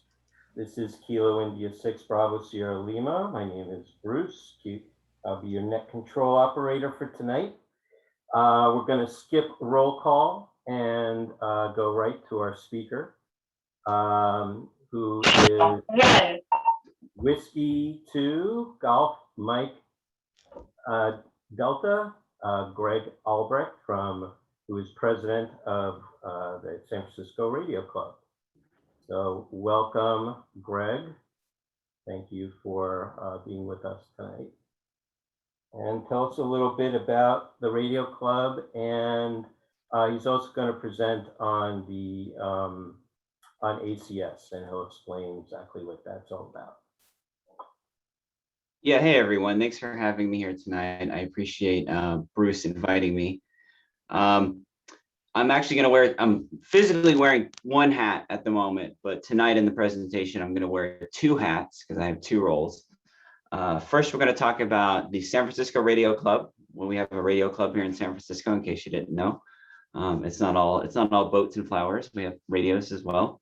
And then I'm also gonna talk about the Auxiliary Communication Service, which is a disaster communication service. It's part of the Department of Emergency Management, of which I play a role as staff in that as well. But first, let me talk about the Radio Club. Let me talk a little bit about ham radio. I want to touch on some aspects folks might not be familiar with, or sort of lay out what my vision for the Radio Club is for this year. So I'm going to share my screen real quick. First, I'm going to switch to my actual good Wi-Fi. So let me do that so I don't stutter. Okay, it should be back. Can someone just give me a thumbs up if you can hear me? There we go. Yeah, I see a thumbs up. Thank you very much. Yeah. And I made you a co-host so you can share your screen. Excellent, excellent. All right. The host is disabled participant screen sharing. Well, oh, there we go. Okay, let's try again. Oh, there we are. Okay. I think this is the map this is the screen that I want. All right, let me go to my presentation here. All right. And then I'm going to keep this in non-presenter mode for now, because if I switch to presenter mode, things go sideways. So my name is Greg Albrecht. I am the president of the San Francisco Radio Club. We've been around for about 105 years. I do not believe this is the first time we've presented to this group, so you may have seen elements of this presentation before, but I'm new here, so I'm going to go over it again. We've been serving San Francisco and the community for about 100 years, so we're very old. We predate a lot of different state and federal organizations, which makes for a really interesting tax structure, if that's a thing you're into. Little bit about me. I live here in the city. I live out in the Sunset. I am a former resident of the Haight. I used to live at Haight and Lyon. Please do not ask me where the Grateful Dead used to live, because I will not answer the door. I've been a ham for more than 20 years, a very long time. I was elected president of the radio club this year. God help me. I'm also the radio operations lead for the San Francisco Auxiliary Communication Service, and that will be the second half of the presentation here, sort of talking about the disaster response and public service element of ham radio. I'm also an EMT, licensed here in California. If you're familiar with rock medicine, I'm also a rock medicine volunteer, started in Haight-Ashbury. I live out in the Sunset. I'm a parent to a kid who will hopefully be returning to school for some portion of time next week. Thank God. And I'm a local business owner as well. So I have many irons in the fire here in San Francisco. So the radio club, San Francisco Radio Club, we have about 100 active members in the city right now, and about 300 associated members worldwide. We participate in daily communication nets, where we talk to other folks on the radio. We have monthly in-person meetings. Prior to COVID, currently they're virtual meetings, very similar to this, where we get together, we talk about club business, we give presentations on a variety of topics. And then we also have quarterly events, and that gives us the ability to get together and exercise our skills, socialize a little bit, learn new skills, drag our equipment out in the field, make sure it still works. We call those field days or winter field days, or a QSO party, QSO meaning how many contacts can we make in a certain amount of time. And then in the past year or so, the community has spun up this new event called Parks on the Air and Summits on the Air. And what that is, it's encouraging radio operators like me and Bruce and other folks to go out into the world, to go out into the parks and to go out on the hills and the mountains and try to make contacts there, right? Drag our equipment out there and communicate from there. And we call that activating a park, right? So we're doing more to the park than just hiking around and looking at nature. We're actually using it as an environment to practice our skills. And it's been a really fun experience for a lot of folks. So I thought I'd go over what I view ham radio as. There's conceptions about ham radio and what ham radio is, but I think it touches on a couple of key elements here, and I'm going to go over each of those. It's a hobby. Ham radio is a hobby. It's a science. We do some sciencing. It's education. We like to think we're learning things and we're teaching things, and that's part of the mission of the hobby. It's public service, and that's humanitarian and disaster response and community public service. And it's a community, right? There's a camaraderie there that we all share. I see there's some chat messages here. Let me just see if there's anything I need to pay attention to. Okay, sorry, nothing for me. Popular education. Oh, Rockman, hey, look at that. All right, cool. So the hobby, what do we talk about when we talk about the hobby? Well, we have events. We go out in the field once or twice a year. We drag our equipment out. We try to make contacts. We try to test new antennas. We try to test new radios, new modes of operating. We test different modes of operating. The lady here on the right is doing some satellite communication. So, it's a hobby, right? Go out, see if you can talk to a satellite. See if you can talk to someone around the world.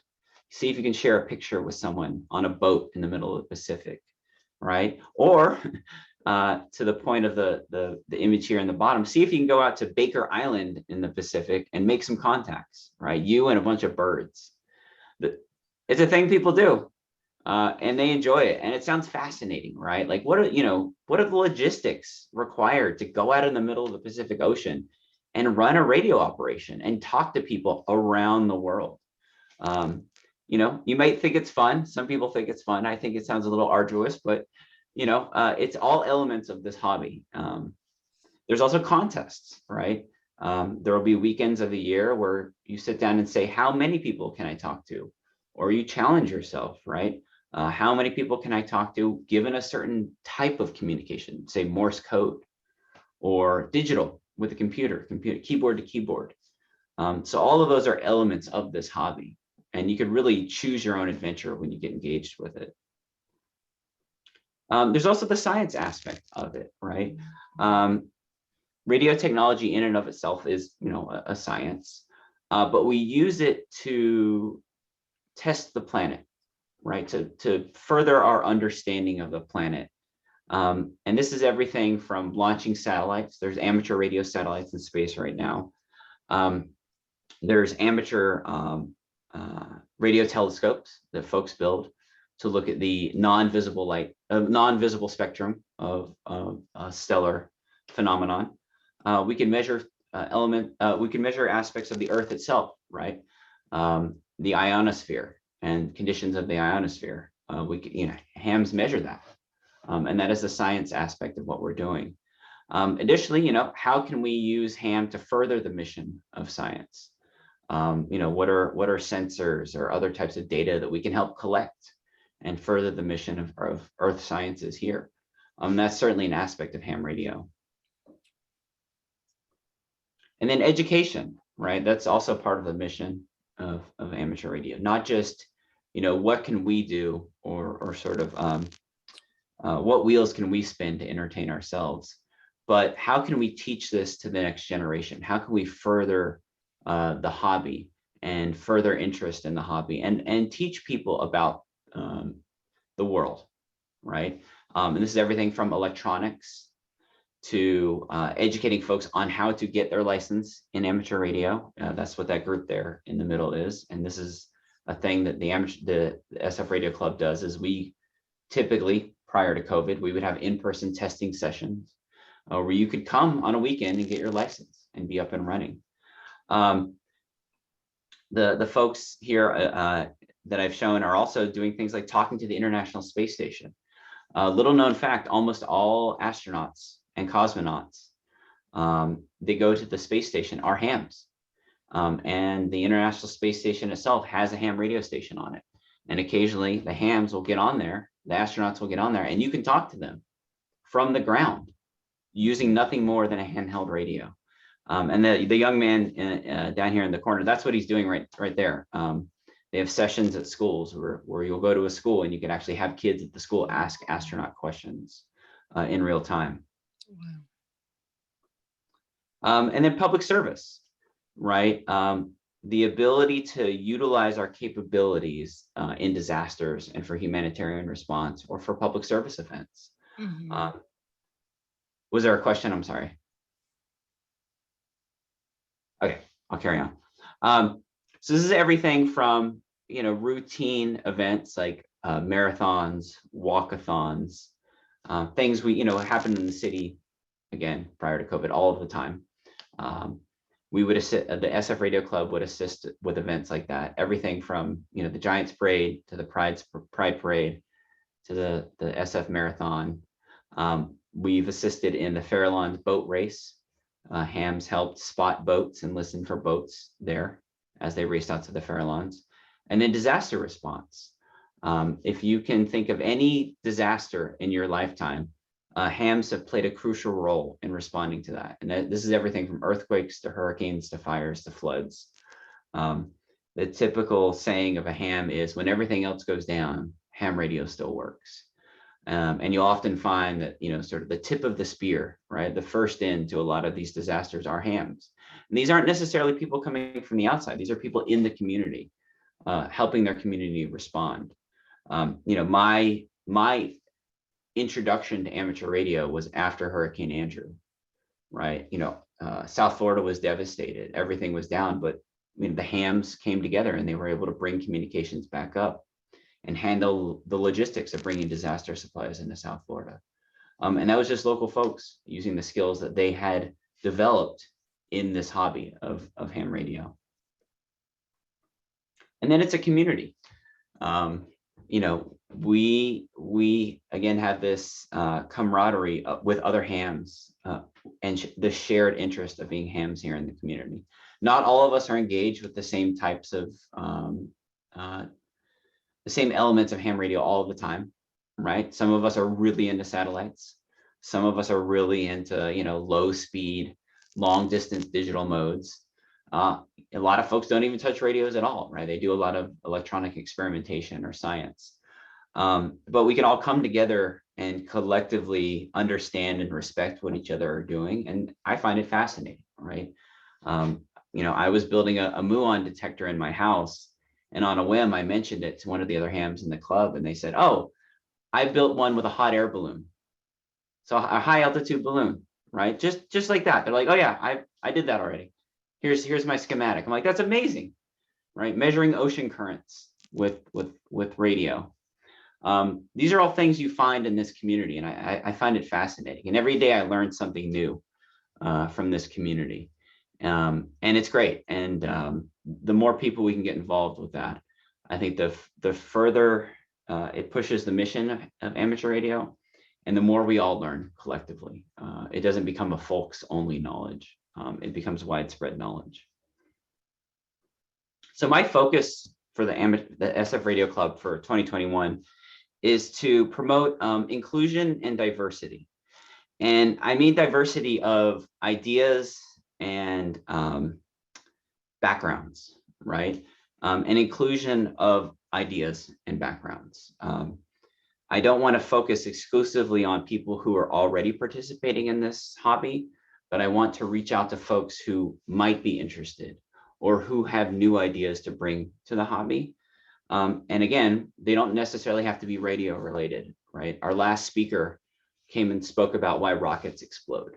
Nothing at all to do with ham radio, right? So that's really spreading the word of being inquisitive about the world and being interested in how things work.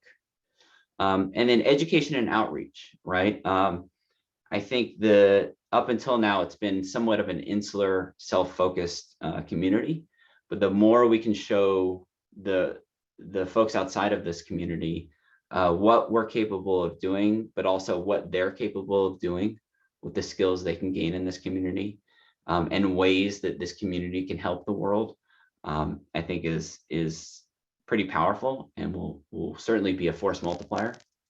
And then, you know, revise the notion of what makes a ham, right? I have no doubt in my mind that if I were to just say ham radio operator, to many folks, they have an idea in their head of what a ham radio. I mean, I probably do too. I could probably draw a sketch and be like, yeah, it's a ham radio operator, and everyone would point at that and agree. But I think it's more than that, right? I don't think it's a badge that anyone should wear with shame isn't the right word, but it's not a badge of embarrassment, right? You should be proud of this, right? There's plenty of folks out there who have adopted this community and have adopted this hobby, and they should be proud of that. And they should focus on that and encourage other people to participate. And then continue the mission of public service, right? How can we as a community broaden our assistance to the greater community? What are the things that hams are doing today that can be of assistance to the greater community, or as a cohort of capable people, a cohort of problem solvers? What are the things we can do for the community? And again, it doesn't have to be radio related, right? So these are my goals for the year. Obviously, some of them are constrained again by the constraints of the year, but I'd like to think some of these things are possible.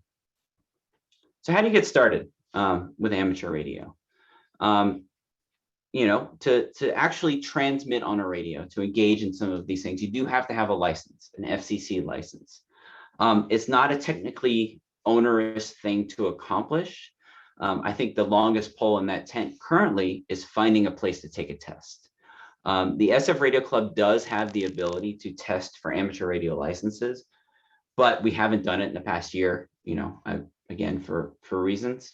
We're hoping that, you know, At some point in the future, we will begin testing for amateur radio licenses again. There are other groups that are doing this. Some of them are doing it virtually. Some of them are doing it in person in the Bay Area. I put a link here on the slide to go to the Amateur Radio Relay League website, ARRL.org, which has resources to find places where you can get a test. The second step, of course, would be if you want to use a radio, you need to get a radio. The club has a lending library. So if you are ham curious, we have radios we can lend out to get you started. The barrier to entry there isn't terribly high, but as you gain technical sophistication, of course, the cost, it's like a camera, right? The cost goes up as you increase complexity. And then it's really important, the classical term for this, which I'm trying to dissuade use of, but you may have heard before, is an Elmer, but I say a buddy. Find a buddy, find someone who might already be in this community. And you might not know someone today, but we have resources like a Slack instance where you can go and ask questions and engage, even before you get your license. And we also have a mailing list. So there's no, there's no barrier at all to asking questions on how to get started, or with technical questions, or setting up your shack, as we call it, your Radio Shack at home. So ask a buddy, find a buddy to help you out. And then, everyone's welcome to join us. A ham radio is for everyone, and we encourage everyone to join us. We have several radio repeaters. These are systems that let you talk to and from other folks at a distance. One of them is mentioned here. We also have several on our website. If you go to sfarc.org, it lists all of the radio repeaters and all the other resources we have for the club. We also have a Slack instance. I highly encourage that if you find yourself in front of a computer screen periodically, it's a really good resource to learn. And that's also referenced on the website. We have a mailing list for more asynchronous communication. We have monthly meetings, and the topics vary month by month. We typically cover club business, and then I like to bring in a special guest to talk about a topic of interest. And this has been everything from a de-expedition to a island in the Pacific, why radios explode, or not why radios explode, why rockets explode. I'm hoping to have a speaker in the future to talk about power systems, power line transmissions. It's a topic of interest to some of us. We have an equipment lending library. So if you're curious about a new mode of operating, or a new radio type, or a new transmission type, we have a library you can lend equipment out from. And then we have different learning, education, and public service opportunities throughout the year. And this gives you the ability to volunteer for different public service events as those start to happen again with the club. And with that, that's the first half of my presentation about the Rest of Radio Club in general. Before I move on to sort of the disaster response and emergency communications slide deck, does anyone have any questions about the San Francisco Radio Club? How do you work with the Department of Emergency Services of the City and County of San Francisco? It's the Department of Emergency Management. I'm going to cover that in the next slide deck. I just want to say also that hams were kind of essential during the California wildfires. Yeah. When the cell phone towers went down, a lot of hams used their radios to communicate with folks in the rural areas.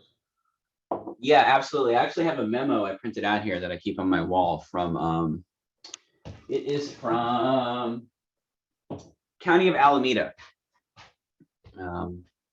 And what they pointed out was, and I don't think this should be news to necessarily anyone, but there were communications problems last year with notifying people of evacuation zones or potential hazards and dangers.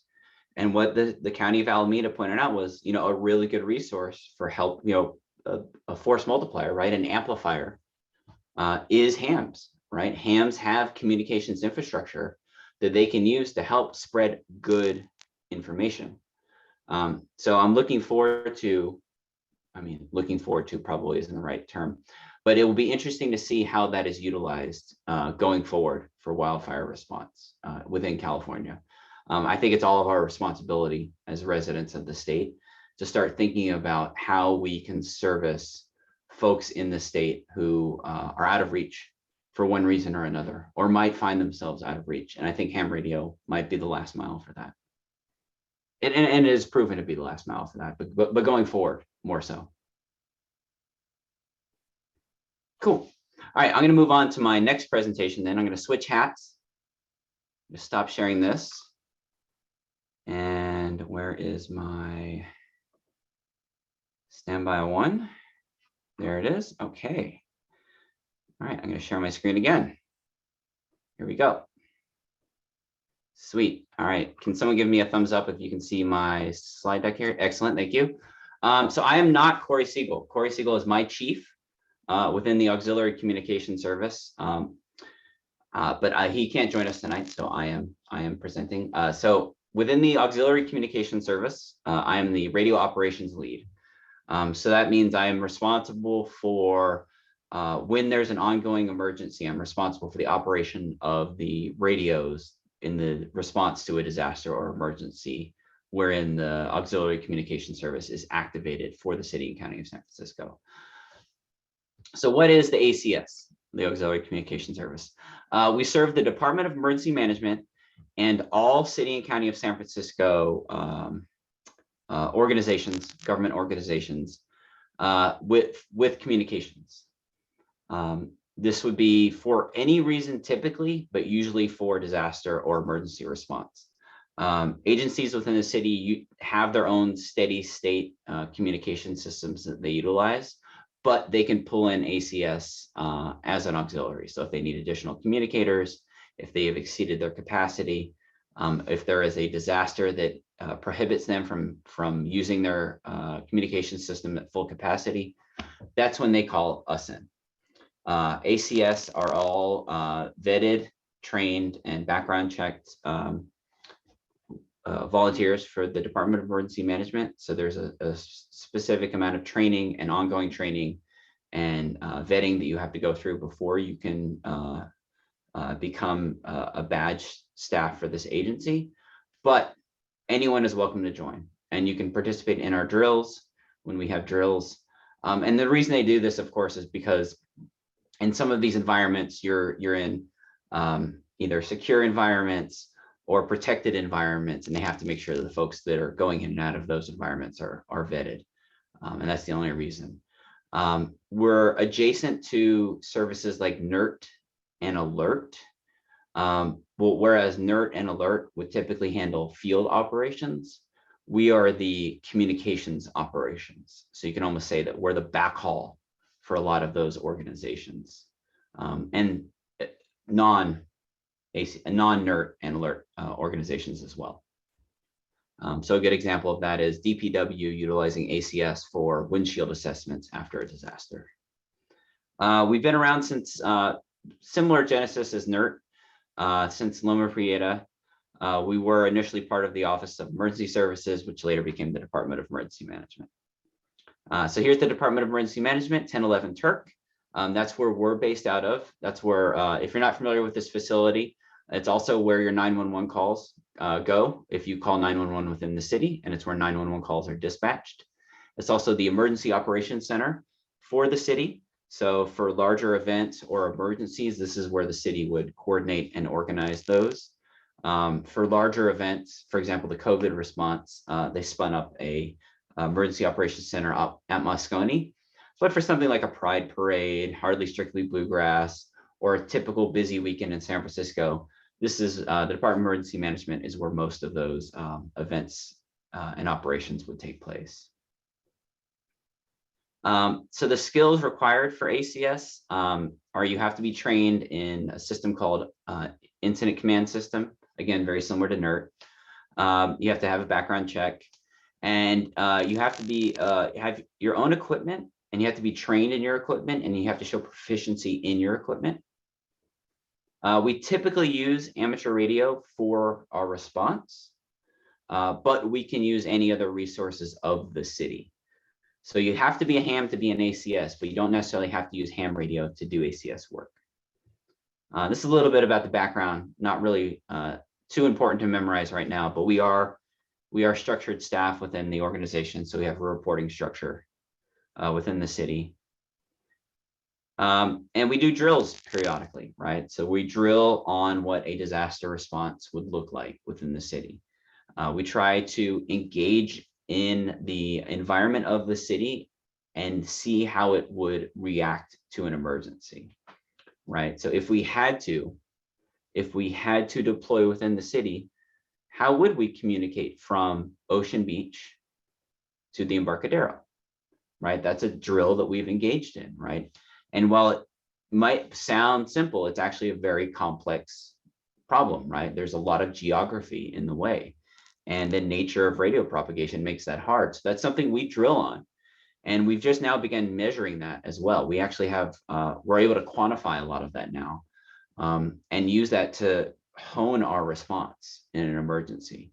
And it makes it a really powerful organization within the city. We do have fixed equipment within the city. So ACS has equipment at all of the fire battalion stations throughout the city. We also have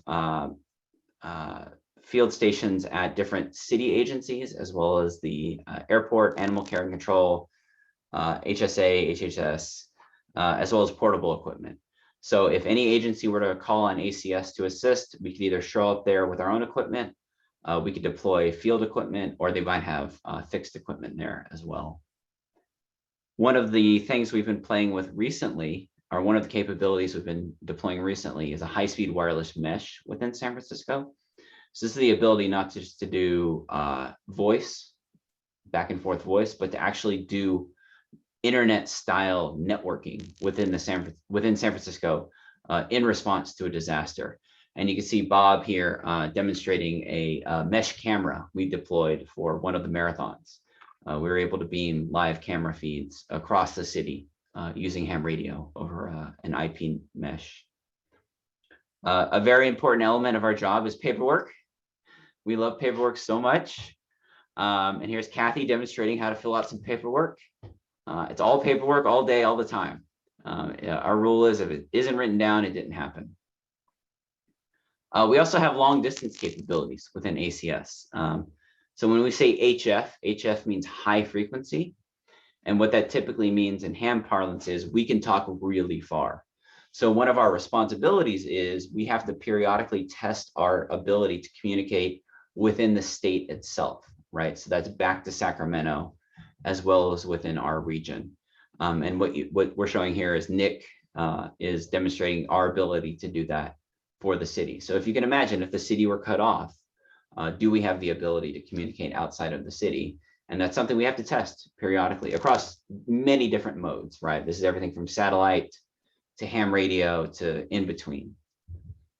And it all comes down to us testing and deploying this. And here's Kylie demonstrating one of those nodes as well. So this is just a microcosm of the capabilities of ham radio to respond to disasters more broadly. I'm going to stop sharing real quick as I wrap up. One of the important elements of what we do is continuously testing and honing our skills. Having something sitting on a shelf is certainly no good. Collecting dust, we have to actually get it out there in the world. The best camera is the one you have on you. And that's what ACS allows us to do, similar to NERT, right? NERT drills happen for a reason. It allows you to hone your skills and hone your abilities. I'm looking at the questions here. Is our purpose to help residents communicate, or just to help city agencies communicate with each other? That's a really good question. ACS, the Auxiliary Communication Service, is a city department, or it's a department within the Department of Emergency Management. We help the city communicate. We don't help end users communicate.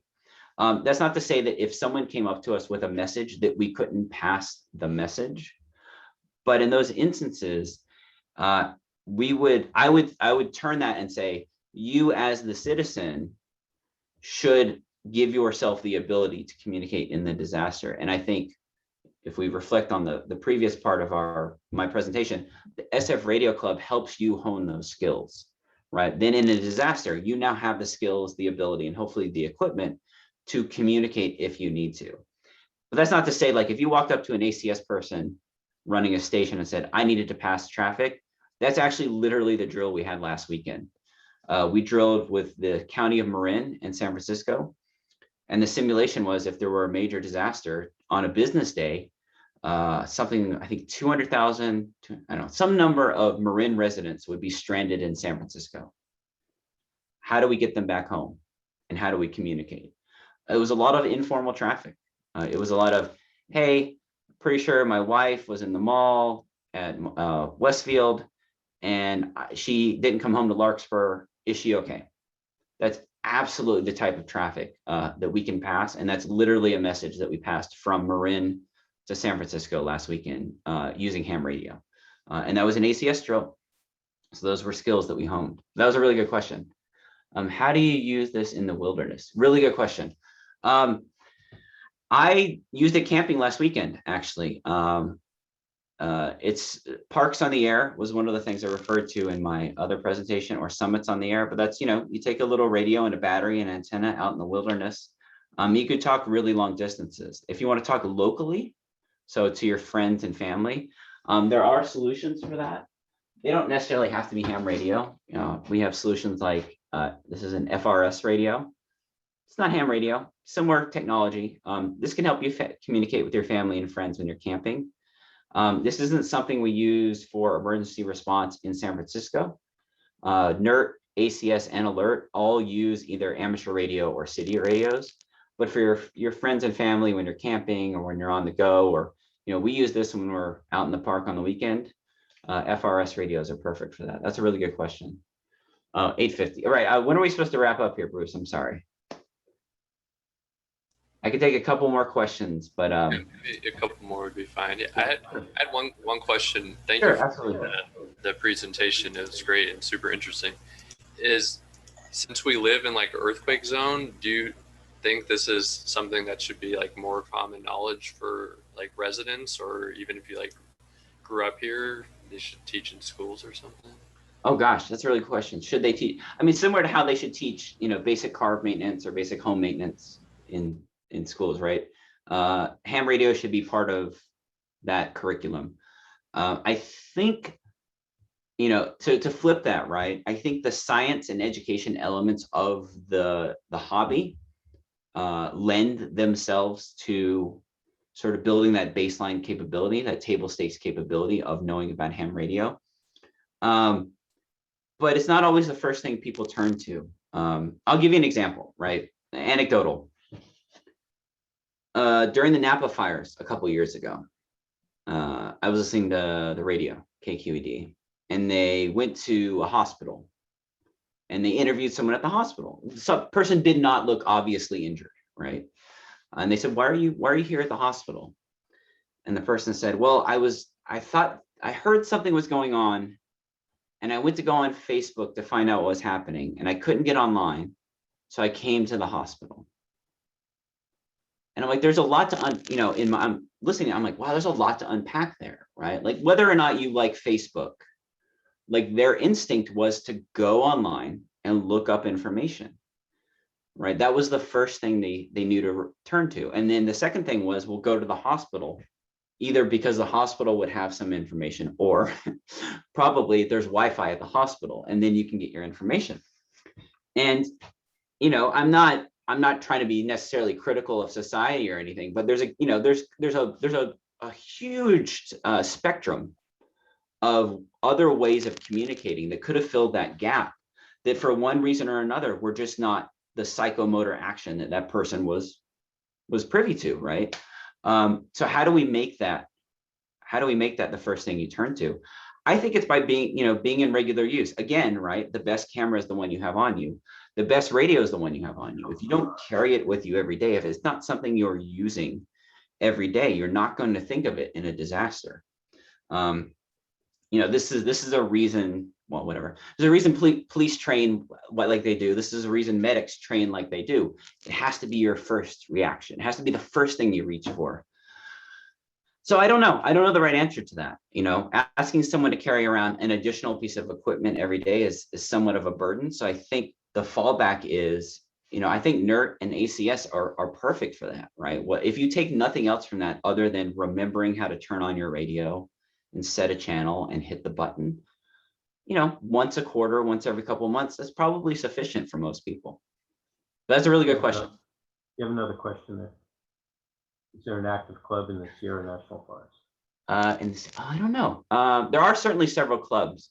We have members. The San Francisco Radio Club has members around the world, and I certainly encourage everyone to join, even if you're not in San Francisco. We have tons of people in there.